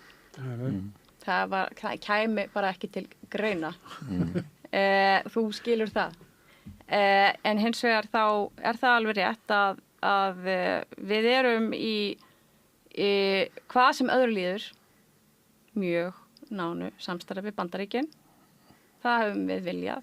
Það er ekki útlit fyrir það að það taki einhverjum breytingum núna á næstu dögum. Það er bara ekki eitthvað sem ég sé fyrir og þetta segi ég ekkert í einhverju tómarúmi, sko. En ég meina, aftur segi ég, við berum virðingu fyrir alþjóðalögum, við gerum það kröfu til Bandaríkjanna að þið gerum það líka og við ætlum að gera það áfram. En ef við erum að kasta upp sviðsmyndum, koma hingað til valda stjórnvöld sem segja upp varnarsamningnum, segja bara morgun, er þá ekki líklegt að Bandaríkjamenn kæmu hingað? Jú, ef þau halda áfram þessari vegferð að áhrifasvæði þeirra sé Norður-Ameríku flekin Þannig þeim mun ekki leyfa okkur að vera með eitthvað uppstitt? Mér finnst það ólíklegt og mér finnst það reyndar ólíklegt að það hefði verið þannig í rauninni alla sjálfstæðu sögu Íslands. Við höfum bara verið í takt, við höfum blómstrað hérna í þeirri heimsmynd sem að Bandaríkin voru stærsti þáttakandinn í að byggja. Við mögum gera hvað sem að þeir eru ánægði með. Ég hugsa að það hafi einhverju leiti allatíð verið það og það var einhvern veginn svona það sem að olli straumkvörfum í mínu lífi var því ég fór til Bandaríkjanna að læra alþjóða pólitík og prófessorinn minn virkilega dagfarsbúður og ljúfur Portúgali, hann sagði bara þú veist að realismin stýrir alþjóða pólitík. Það að realismin bara það eins og við komum inn á hérna áðan sem að bara má sjá í sko fornaldartekstum. Bara, þú veist, þeir sterku gera það sem þeim sýnist og þeir veiku þola það sem þeir þurfa. Og hann sagði að allt sem við byggjum ofan á það, alþjóðastofnanir og samstarf og samningar, það svona eins og konar gríma eða leikrit sem við leikum í hinu dagstaglega lífi og það gildir langflestar ákvarðanir. Við getum tekið þátt í þessu leikriti hérna að já, við skiptum með okkur fiskistofnum svona og við höfum viðskiptin svona og svo framvegis. En þegar það fer að þjarma þá vitum við nákvæmlega hvernig ákvarðanir eru teknar. En þessi 90% þau skipta rosalega miklu máli og þau hafa fengið að ráða í íslensku utanríkisstefnu bara gagnvart öllum ríkjum í öll þessi ár. Og þetta var sérstaklega við sko öryggismat þjóða, að það eiginlega það sem mesta alvaran. Já. Og núna þegar við erum í heimi sem með vaxandi óöryggi, að þá gilda þessi lögmál frekar heldur nokkuð tímann áður. Og það var í rauninni áfallið sem ég fékk að gera mér algjörlega grein fyrir þessu út því að ég hef starfað við ríkiserindrekstur, það svo erfitt, ég alltaf að reyna að finna gott orð fyrir diplómasi, ríkiserindrekstur og samningagerð og mér finnst þetta mikilvægt og við eyðum alveg ótrúlegri orku og púðri í að gera þetta á kurteislegan og elegant hátt en við vitum líka alltaf að bak við tjöldin þá þetta bara slagkrafturinn. Við heimtum virðingu fyrir alþjóðalögum en það bara búið að gefa út á yfirlýsing að þau ekki það er ekkert gildi lengur af hálfu mesta herveldis heims. Ef það sá sterki vill ekki, þá eru þau ekki gildi. Það er ekki gildi. Þau eru bara í gildi eða finnst ekki vill. Stundum hefur að henda með sér fyrir okkur að líta svo að þau sé ekki gildi. Ég meina þegar við víkum út fiskveiðilögsöguna þá var það brot á alþjóðalög. Við bara viðurkennum það. Og það urðu síðan nýja alþjóðalög 1976, ekki? Þegar 200 miljónir urðu alþjóðalög. En þannig að þetta í hreyfaleiki alþjóðalaga. Nú þetta bara svona búið að strauja þetta algjörð til hliðar að hálfu fórsta Bandaríkjanna sem þau bara hafa ekkert gildi lengur. Já, það svolítið dapurleg svona einhvern veginn sín sem realísk að smáríki hafi bara enga valkosti. Já. Við höfum ýmsa valkosti. Og ég meina það er margt að gera sem við, sko, ég ætla ekki alveg vera með hatara með gagvart stjórnvöldum í viðbröðunum þó að það kannski hljómið þannig. Ég skil það, þetta er ekkert auðveld staða. Og Evrópa hefur verið voðalega það verður bara viðurkennt að það og Evrópa náttúrulega aumingi, við skulum bara átta okkur á því. Evrópa aumingi eins og ekki Trump, heldur Donald Tusk sagði sem lykilsetning varðandi öryggis og máli í Evrópu. Hann sagði, hvernig í óskopuna stendur á því að 500 milljón manns þurfa að reiða sig á 300 milljón manns til að verjast 140 milljón manns. Hvernig óskuma stendur á því að Evrópa er slíkur aumingi að það þarf að vera með að Evrópa sem 540 milljóna svæði og tekur Bretland, EU og síðan EFTA-ríkin þurfa að vera með 70-80.000 bandaríska hermenn í Evrópu til að verja sig. Af hverju eru menn ekki búinir að grípa til þeirra aðgerða að geta séð sig sjálf. Ég held að sjá til að Evrópa var náttúrulega stóð í því að drepa hverja aðra, mörg hundur ár. Nákvæmlega. Það var vandamáli, okkur var ekki treyst fyrir okkur sjálfum. Hérna nú, fyrirsögnin er komin á hrettina, Evrópa er aumingi, en við erum hérna brunninn tíma og ég ætla að þakka okkur kjærlega. Sóli Kaldal, takk fyrir. Kristi Hrafnsson og Dagbjörg Þakkonadóttir, takk kjærlega fyrir komuna. Takk fyrir Björn. Takk fyrir boðið. Kærar þakkir. Og Gunnar Smári, við sitjum eftir. Já, komið hérna eftir örskamastund.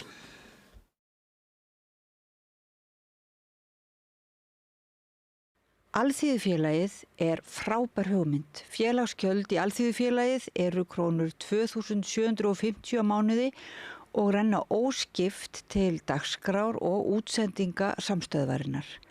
Samstöðin.is. Kærleikur lykilatriði í samskiptum fólks. Við verðum að elska hvert annað, alveg eins og við verðum að sýna hvert öðru réttlæti og virðingu, að þá kærleikurinn upphaf alls. Ég heiti Bogi Ágústsson, ég trú á kærleik. Jæja, krakkar, þetta síðasti dagurinn minn. Ég ætlaði nú aldrei að fara að vinna sem leiðbeinandi. Ég hef náttúrulega aldrei lært þetta, að kenna. Ég lærði nefnilega hagfræði. Hæ krakkar, ég nýji kennarinn ykkar. Ég búið með 5 ára kennaranám og ég hlakka til að vera með ykkur þangað til þið útskrifist. Fjárfestum í kennurum. Kennarasamband Íslands. Samstaða skilar árangri. BSRB, afl í þágu almennings. Öflug verkalýðshreyfing lykillinn að öflugu samfélagi. Alþýðusamband Íslands, samstillt barátta í þágu launafólks í meira en heila öld.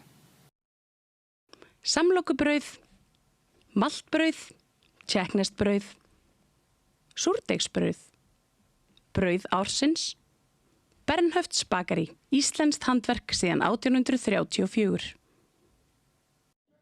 Ertu með fundi, fræðslu eða kynningar?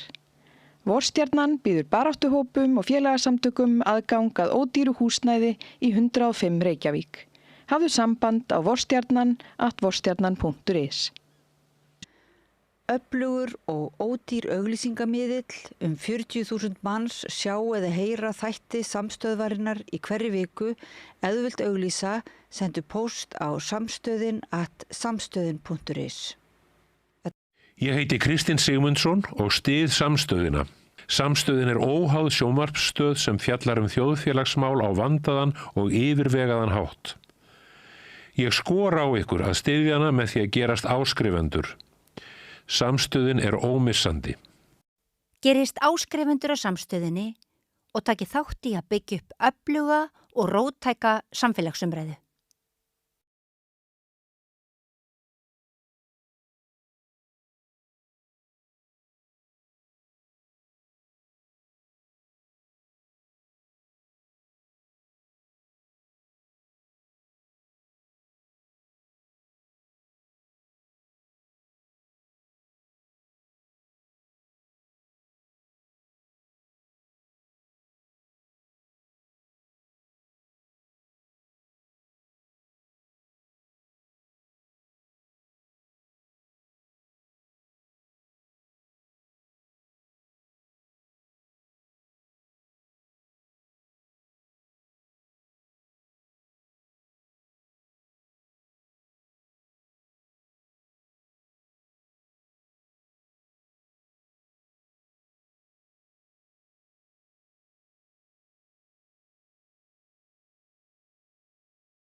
Já, það eru góðu gestir farnir. Við vorum að ræða hérna heimsmáli, kannski öryggismál hérna síðast. Og svo rættum við alls konar hluti hérna fyrst. Svolítið Trump. Ég var að kíkja inn á MBL. Já. Þar til dæmis fréttum sem höfð upp úr svona vangaveltum blaðamanns New York Times sem að enda með því að segja greinina kannski nægir honum að Trump ekki eignast Grænland, kannski þurfum við að eignast Ísland líka. Þannig að svona orður til alls fyrst, eins og sagt þannig að nú í gangi þessi nýlenduvæðing og þá kemur í ljós að við voru kannski alltaf, Bandaríkjamenn litu alltaf á okkur sem svona nýlendu eða þeir myndu stjórna því hvernig hérna væri. Og þetta í umræðinni. Við erum næsti bær við. Já. Og svo svo magnaði fréttirnar sko. Mogginni líka með það að Trump hafi sagt að hann vildi að Marco Rubio, utanríkisráðherra, leiðtogi Kúbu. Hann barn kúbanskra flóttamanna. Hann fæddur í Miami held ég, í Florida. En þetta náttúrulega ekki alveg svona, hann spurður að þessu. Kemur til greina að Rubio leiðtogi Kúbu og þá segir Trump já. En þetta er náttúrulega þetta er bara í anda sem að var verið að tala hérna. Við erum í heimi þar sem að sá sem hefur valdið, hann ræður bara. Svo sterki. Sterki ræður. Og það mun breyta svolítið, holl umræða, ég held að þetta breytir svona sjálfsmynd Íslendinga. Stundum látum við eins og við séum einhverju jafningjasamningi við Bandaríkjunum en að varnarsamning. Bandaríkjum vil líta ekki á þannig. Þetta er búin að vera fín umræðin í dag, alveg frá því við byrjuðum. 20 mínútur í 1 og við erum fínir gestir og ekki alltaf sammála og hvort það eru, bara búið að vera fínt. Með góð umræðin hérna svona innflytjendamálin hérna snemma og svona samfélagið. Það er náttúrulega miklir deglu tímar sem við lifum. Og mér finnst það komið fram hérna að hafa bæði sagt svona mannúðina í samfélaginu og hún er viðkvæm. Að þegar þú byrjar að sjóða svona ergelsi og grimmd, þá brotnar traust á milli fólks og svo erum við náttúrulega í seinni hlutunum að brotna traust á milli ríkja. Sem er kannski erfitt að ná upp aftur. Það tekið langa tíma, sko. Þú ert fljótari að brjóta disk heldur en að búa til disk. Og það er náttúrulega sem að mér hefur fundið svona undarfarið að fólk er alltaf normalisirað, sko, Trump. Mér finnst það að vera leikur að eldinum. Það sem er verið að tala þetta sé raunverulega eðlilegt og við sjálfum sér við einhvern veginn að bera ábyrgð á þessu. Að þess vegna eigum við að taka þessu eins og þetta sé svona raunverulegt alvöru innlegg inn í umræðina. Mér finnst þetta ótrúlega háskalugur leikur. Erum við ekki að tala hann sem eitthvað fyrirbyrði? Það er margir sem segja margt til í því sem hann er að gera og hann er nú komið þarna út af þessu og fleiru og ekki stóðu hini sér betur og núna verður maður séð svona eins og hann segir að hann fari ekki eftir alþjóðalögum, hann fari bara eftir eigin samvisku og þá segir maður svona kommenti á þetta ekki við alla, ég menna er þetta í Evrópusambandi líka og þá er eiginlega allt orðið svona jafngilt og það verið að normalísera sko eiginlega fasismann að við höfum bara sett okkur við hann vegna þess að hann er eiginlega bara eðlileg niðurstaða sögunar og þú ert bara komin inn á þann tíma og reyndu bara að koma árðinni vel fyrir borð í nýjum heimi. Það skilur ekki, Smári, hvernig stjórnsýslan í Bandaríkjunum virkar. Nei, það er til þess að löggæsla í mörgum lögum. Og hvert er aðra hinu? Fylkin er ekki sko borgaralegu lögguna. Nei, þetta er æs sem er komið núna. Það er á vegum alríkisins. Og FBI og tekur þá yfir lögregluna þeir eru að reka þau mál sem eru skilgreind að tilheyri alríkinu og það er svona að sækjaðu umboð sitt í það á meðan að venjulega löggan sem er náttúrulega ekkert venjulega í Bandaríkjunum alvopnuð og svakaleg að hún er að gæta tilteknum lögum en æs er bara eins og við værum með vopnaðar sveitir útlendingastofnunar sem hefðu vald til þess að sinna sínum málum og skjóta fólk þrátt fyrir að þau væru inn á svæði lögreglunar í Árnessýslu eða eitthvað. Þetta er ekkert svo flókið, ég meina Bandaríkin er náttúrulega stærra land en Ísland og svo eru þeir með FBI sem er alríkislögregla og þú nú séð það í bíómyndum, það er klassísk sena þeir eru verið að deila það hver eigi að taka málið en þegar það er skilgreint þessi brot gegn alríkislögunum að þá tekur alríkislögreglan yfir. En ég finnst, sko við horfum á það í fréttum að alveg ofurþungir vopnaði menn í einhverjum vestum eru farnir að gæta lög og rétti. Við höfum verið að tala það hér að þetta er ástæðan fyrir því að fyrra kjörtímabilinu að þá manst eftir svona vopnuðum sveitum borgara en þú manst ekki eftir því núna, það sérðu hverki að þau eru meira minna komin inn í þessar sveitir. Ég er að segja að það kemur eitthvað svona óhefðbundin lögregla alvopnuð og eins og skutur svo konu til bana. Þetta er sko, hverja verður afleiðingar fyrir viðkomandi æsliða? Ég er bara forseti Bandaríkjanna og varaforseti fögnuðu þessu. Þarna var drepinn terroristi sem hafi unnið skipulega að því að breyta bíl sínum í terroristavopn og þeir eru fagnaði og þeir munu verja æs no matter what eins og sættir. og ég meina talandi um svona skrýtna sveitir, það var í millistríðsárunum á Þýskalandi eða á 4. áratugnum að þá voru brúnstakkar sem fóru og börðu fólk, kommunista og gyðinga og þessum skilgreinindi sem andstæðingar. Að sömuleyti þetta það fyrirbrigði að terrorísera innflytjendur sem að almennt eru líklegri til þess að kjósa demokrata heldur en republikana. Og þetta gekk tíma, svo leistu nasistarnir upp SA eða brúnstakana og mynduðu sérstakar lögreglusveit sem er SS, sem hefði lögregluvald. Ég meina, svona þetta bara. Já, hvernig heimsmyndin breytist fyrir framan augun á okkur. Þetta verður óskamfélina, þetta bara ílska. Það er það sem maður velta fyrir sig. Maður velta fyrir sig, hver er andstaðan? Er hún sterk? Það í svona mótmælabylgjur í Bandaríkjunum. Nú eru mótmæli þar svona eins og... En ég meina... Ég er ekki alveg að sjá að það sé eitthvað afl í Bandaríkjunum sem er raunverulega að stoppa þetta, Nei, en þetta sé nánast svipuð meiði í Íran, þar mótmældu ríkisstjórninni ráðundöflum. Nei, ég myndi ekki segja að það verið svipað, Ég myndi ekki segja að það verið svipað.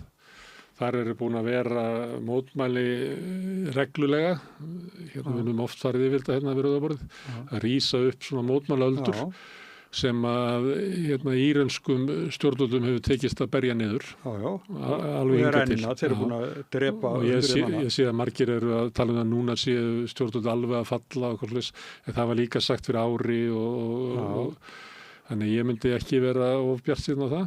En núna vegna þess að verðbólga hefur farið upp úr öllu valdi og lífskjör almennings orðið mjög slæm. Þannig að núna þetta kannski, þetta er ekki bara hugmyndaleg barátta, þetta er ekki bara stjórnarandstæðingar, þetta er líka svona eins og búsaldabyltingin, það sem bara, eins og var sagt, þú kannast við það í búsaldabyltingur, þegar fólk óttaðist að vera að missa húsnæði sín, þegar að vera millistéttin var mætt út á götu. Að núna eru þeir sem eru með verslanir inn á svona basurum eða svona mörkuðum, að þeir eru í verkfall og fleira, þannig að þetta er svona víðari mótmæli núna en áður. Já, ég var að sterk eða óskamfélina ríkisvaldið. Já, Íran er ekki raunverulega nein forusta stjórnarandstöðunar. Það er engin stjórnmálaflokkar það er engin verkalýðshreyfing.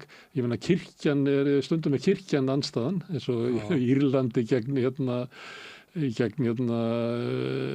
mótmælendunum í bresku mótmælendunum eða í Póllandi gegn Sovjetinu. Ég meina kirkjan er hluti af ríkisvaldinu þetta. Já. Og þannig að þess vegna er erfitt að segja hvort þetta sé eitthvað sem getur verið bylting eða hvort þetta sé uppþótt eða hvað þetta er. Því það er erfitt að sjá það hver á að leiða baráttuna gegn stjórnvöldum. En í báðum þessu löndum, þú sé ólíkt, að þá er óskamféli ríkisvald. Það verður að berjast gegn því. Það eru mótmæli við í Bandaríkjunum. Og þar er fólk tekið að lífi, bara nýbúin að sjá. Bandaríkin hafa oft mætt mótmælendum með fullri örgu. Það var Ronald Reagan sem fylkistjóri Kaliforníu sigaði þjóðvarliðin og hippana í San Francisco. Og ég meina þú þekkir mannst þetta óeirðánum í kringum landsfund demokrata 68 og það er bara mannstu í Selma þegar það voru að fara yfir ykkur brú og þá bara mætt með fullkomnu ofbeldi og það er það sem að Bandaríkin vanalega að gera þegar það er órói innan lands að þá er því mætt bara með fullkomnu ofbeldi. Ég var að segja það og það er líka í ólíku landi eins og það er bara sömu stundu það sem er bara fullkomnu ofbeldi. Bandaríkin ætti að hafa miklu skipulagri andstöðu við stjórnvöld Trump sem að mér finnst svona við erum með þennan demokrataflokk sem að sumuleyti ætlar að spila svolítið á þetta vonast til þess að það verði bara svo Trump verði svo ómissvöll að hann vinni kosningarna fyrir þau.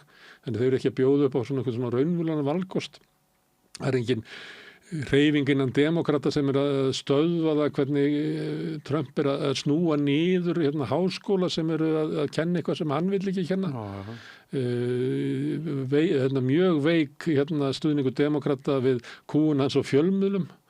Þannig að sumiriti fyrst manni maður verið að horfa á eitthvað að maður er svo undarlegt. Að það annars vegar bara fólk sem að ætla bara að taka sénsinn á það að hafi það gott bara í breyttum samfélagi. Ég meina, það ekki bara allt í lagi að lifa í Trumplandi? Bara kannski verður bensín ódýrara og við höfum það bara gott við fjölskyldan og eitthvað svo leiðis. Og fólk er bara rosalega fljótt að svona normalísera það. Þetta sé í lagi, sko. Þannig að það er ekki þannig að það sé að brjótast út borgarastöld í Bandaríkjunum. Ég minnst að líklega að það geti gerst í Íran. Og svo náttúrulega líklegt að Bandaríkin. Ég er alltaf sko hörkuna gegn þeim sem eru. Svona eru stjórnvöldið í landstæða, sko. Við, það er kannski ekki hægt að líka þið saman en að horfa á hvernig breska lögreglan tekur á mótmælum gegn þjóðamorðinu í Gaza er ekki í lagi, sko. Að handtaka þar og sitja í fangelsi, ömmur fyrir að eins og þessi sko að brjóta gegn þjóðaröryggishagsmunum og það er líka fólki sem situr þar í fangelsi að þeir búið að skilgreina einhverja mótmælarhefingu sem terroristasamtök eða gegn þjóðaröryggi.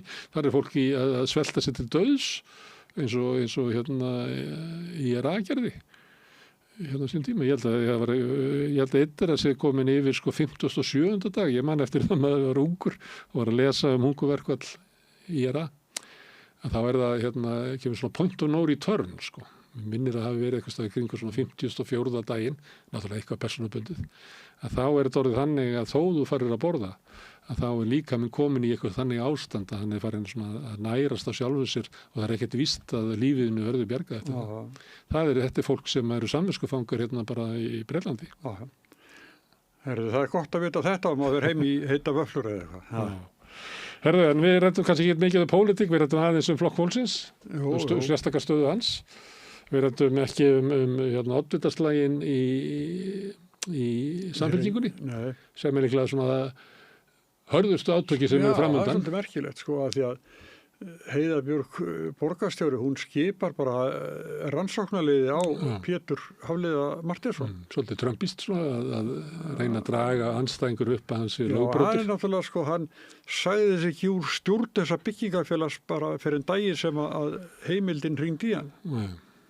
En ég veit ekki hvort það sé tilefni til þess að óbefra rannsókn. En það er mikill hiti í Samfylkingunni, alveg rosalega hiti. Þess vegna til dæmis fór þetta viðtal hennar Kristrúnar svona sprakk út. Það sem hefur verið að vitna í fyrst og fremst andmæli innan úr Samfylkingunni sem ég held að tengist þessu leiðtogakjöri að hún fer einhvern veginn og hún hefur aldrei gefið Heiðu neitt séns. Hún hefur aldrei svona ef þú er formaður Samfylkinguna ættir ekki að vera ánað með Samfylkingin sem með borgarstjóran.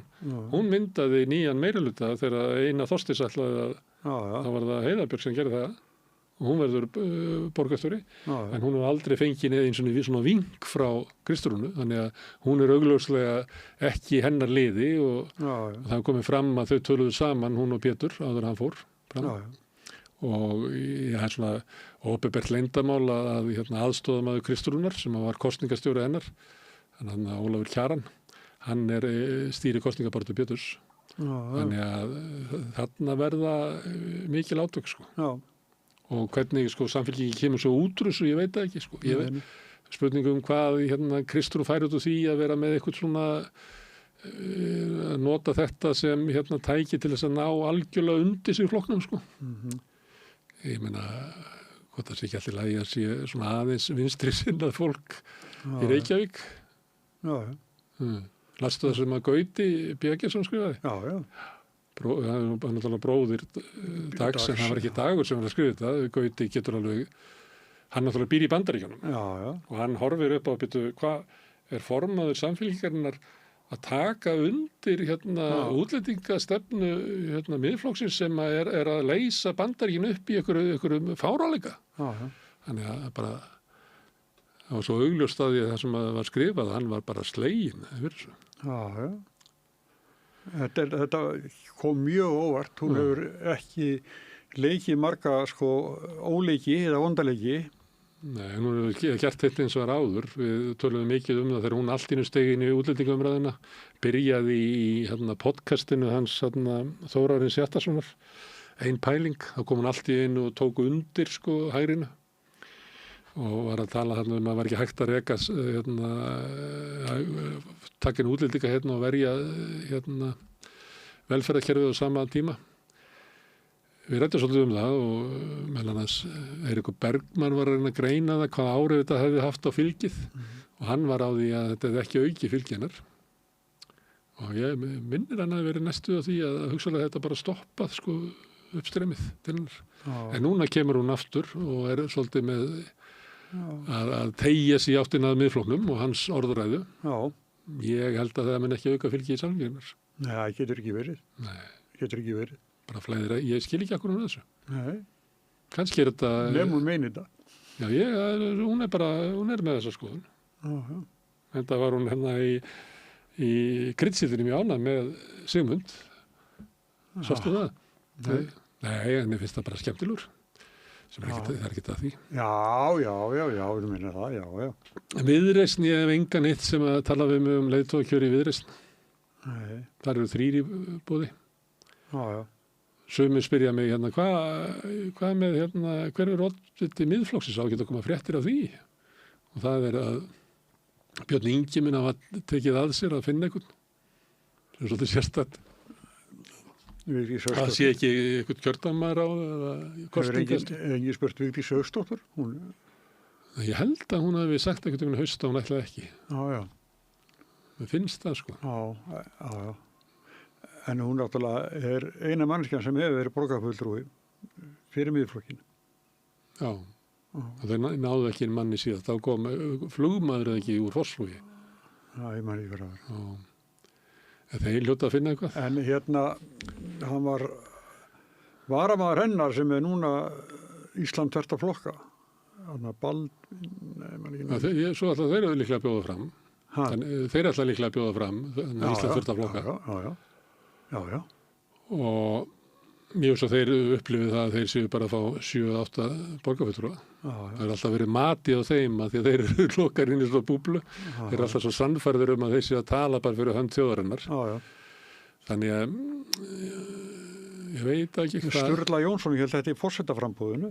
Af því að hann mældist með kannski bara 70, 80, 90% stuðning í svokölluðum skoðanakönnunum út af sögu. Þannig að fólk getur lent í þessu. Það var ekkert svo margir sem buðu sig fram síðast. Það var samt Ábyrg framtíð sem var svona COVID-flokkur og var ekki einhver annar svona hægri flokkur. 2018 þá voru 16 flokkar sem buðu fram í Reykjavík. Þá var það þjóðveldisflokkurinn, kallaflokkurinn, alls konar flokkar. Kallaflokkur. Það var karlaframbóðið til þess að verja okkur karlana fyrir yfirgangi kvennana. Þannig það getur ýmislegt gerst. Svo náttúrulega þetta er komið ljós hvað verður úr þessu voru til vinstri, hvort að VG eða Pírata ætla að bjóða fram. Sósíalistarnir vilja ekki verið í því, þeir ætla að bjóða fram, ég veit ekki hvernig ætla að bjóða fram. Þeir ætla að bjóða fram? Ég hugsa það, reyni það. Og svo voru til vinstri, sko.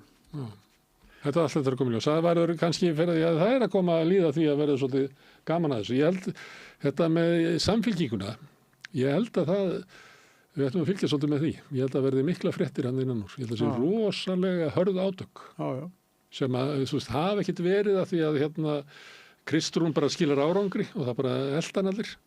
Og svo kemur hún núna og hennar leikur í Reykjavík er ekki að mynda samstöðu. Þannig að ég held að margir sem að kannski hafa látið þetta linda svona hraðferð þeirna til hægri vilji nota þetta sem svona einhver átök að sýna inn í Samfylkingu sem líka sterkt svona vinstri eitthvað. Þú þurfur ekki að vera með sama tónin allstaðar eins og er oft í flokkum. En ég hef þá trú að eftir hvernig spila Stórhúsið þá getur þetta verið styrkur fyrir Heiðu. Að fá frambóð. Já, Pétur sem ef hann umdeildur maður og hann hafi sagt ósatt í viðtalinu við Heimildin og þetta, þá það sér að menna. Já, ef hún vinnur þetta svolítið svona vel og með góður í þáttöku, þá getur hún komið sterk út sem hann að vantar svolítið. Þegar hún hefur ekki fengið inn að skoðanakönnun nema náttúrulega bara ágætis fylgi flokksins, en hún hefur ekki fengið svona, það er ekkert sem bendir enn til þess að hún sé vinsæll borgarstjóri. Nei, en hún verður náttúrulega í kosningabaráttu, þá náttúrulega verður hún mjög sýnileg. Já. Og svo þetta líka, þegar við vorum ungir, þá var það að vera borgarstjóri Reykjavík var náttúrulega bara eitt af aðal störfunum í pólitíkinni og yfirleitt byggði upp persónulegan feril manna. Hvað heldur þau? Eins og Davíð og Geira Hallgrímsson og fleiri, Ingibjörg Sólrún. En þetta hefur ekki alveg verið svona undanferðið. Sko. Þetta eina Þorsteinsson fer ekkert út í. Þetta var sko forsætisráður borgarstjóri. Já, þetta er ekki lengur. Þetta voru svona 3 aðal störfin. Ég held að þetta sé ekki lengur. Það gustar ekki eins mikið. Þannig að Jón Gnarr sé síðasti svona stórborgarstjórin. Dagur B. Hann naut aldrei svona mikils fylgis. Hann átti sinn hóp. En hann var aldrei þannig að væri svona eins og oft sko að borgarstjórin, við nefndum Davíð eitthvað fleira, naut fylgis langt út fyrir Sjálfstæðisflokkinn og ég held að það sami við Ingibjörgu Sólrúnu. Það var náttúrulega líka unnið svolítið gegn Degi. Hann verið fengið staksteina í mokkanum. Og auglýsingar gegn sig líka. Já. Þannig að það er svona þessi viðbrendi hluti Sjálfstæðisflokksins hefur verið með Dag B. Eggertsson á heilanum. Já. Og það hefur svolítið skadaðan pólitískt sko, því að fólk svo skrítið hérna, að ef þessi viðbrendi hluti bara nógu einbeittur í því að grafa undan einhverjum, að þá draga sig allir tilbaka og það hluta því sem ég verið að velta fyrir mér út á uppgangi Trump og svona yfirgengilega dónaskapar bara í pólitíkinni og andmannúðar, að það þessi viðbröð að meginþorri fólks bara dregur að sér hendunar. Því miður. Þá erum við búið ekki í kultúr þar sem að sko fjöldin kemur og segir hvaða rugl er þetta alltaf að ráðast á Dag B. Eggertsson, láta hann bara í friði helvítis er ekki sunnið þitt. Já, þetta fólk kannski náð því fram að hann varð ekki ráðherra. Já, ég held að. Já, ég líka. Það er ekkert svona pólitískt sem að hann gerði af sér hvað samfylkingunni sem að þannig, eða bara alveg absúrt að hann skuli, eða Kristrún skuli beygja sig undir staksteina þessa lands með því að allt innu Dagur B. Eggertsson orðin ósnertanlegur. Hvaða bara þegar ég að segja þetta þá bara ég bara misti allt álit á Kristrúnu Frostadóttur. Nei, því að þú verður að hafa bein í nefinu gagnvart þínum höfuð andstæðingum. Já. Herðu, endum þannig. Takk fyrir samveruna í dag og við þökkum allir gestunum sem hafa komið og Laufey Nýrdal fyrir að taka upp og senda út en ykkur þökkum við mest sem hafi verið að hlusta og horfa. Ég minni á að þið hafi byggt upp samstöðuna bara með því að segja vinum vandaminu frá efni sem við sjáum hérna og finnur fólk okkur á Facebook, á YouTube, í öllum hlaðarsveitum, bæði undir nafni samstöðunar og einstaka þátta, til dæmis ef þú vilt bara horfa á sinni Egils, þá getur við merkt við það á þinni hlaðarsveitu. Við erum komin í útvarpið á 89,1 á stóru höfuðborgarsvæðinu, það má sækja þar útvarpsendingar á spilaran.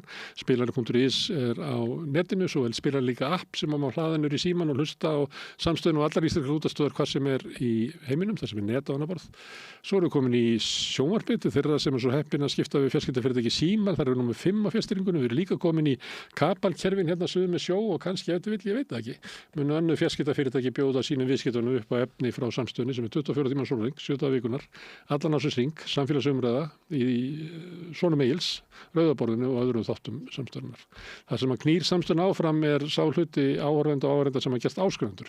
Það er fólk sem að gera sér grein fyrir því að fjölmiðlun er ekki sjálfsagður hlutur í samfélaginu eins og það er núna. Nú eru flesti fjölmiðlar í eigu auðfólks og þess vegna er mikilvægt að við sjáum alltaf til hvort það sé hægt að láta þessa tilraun okkar ganga upp að byggja upp fjölmiðl sem er í eigu áhorfenda og áheyrenda.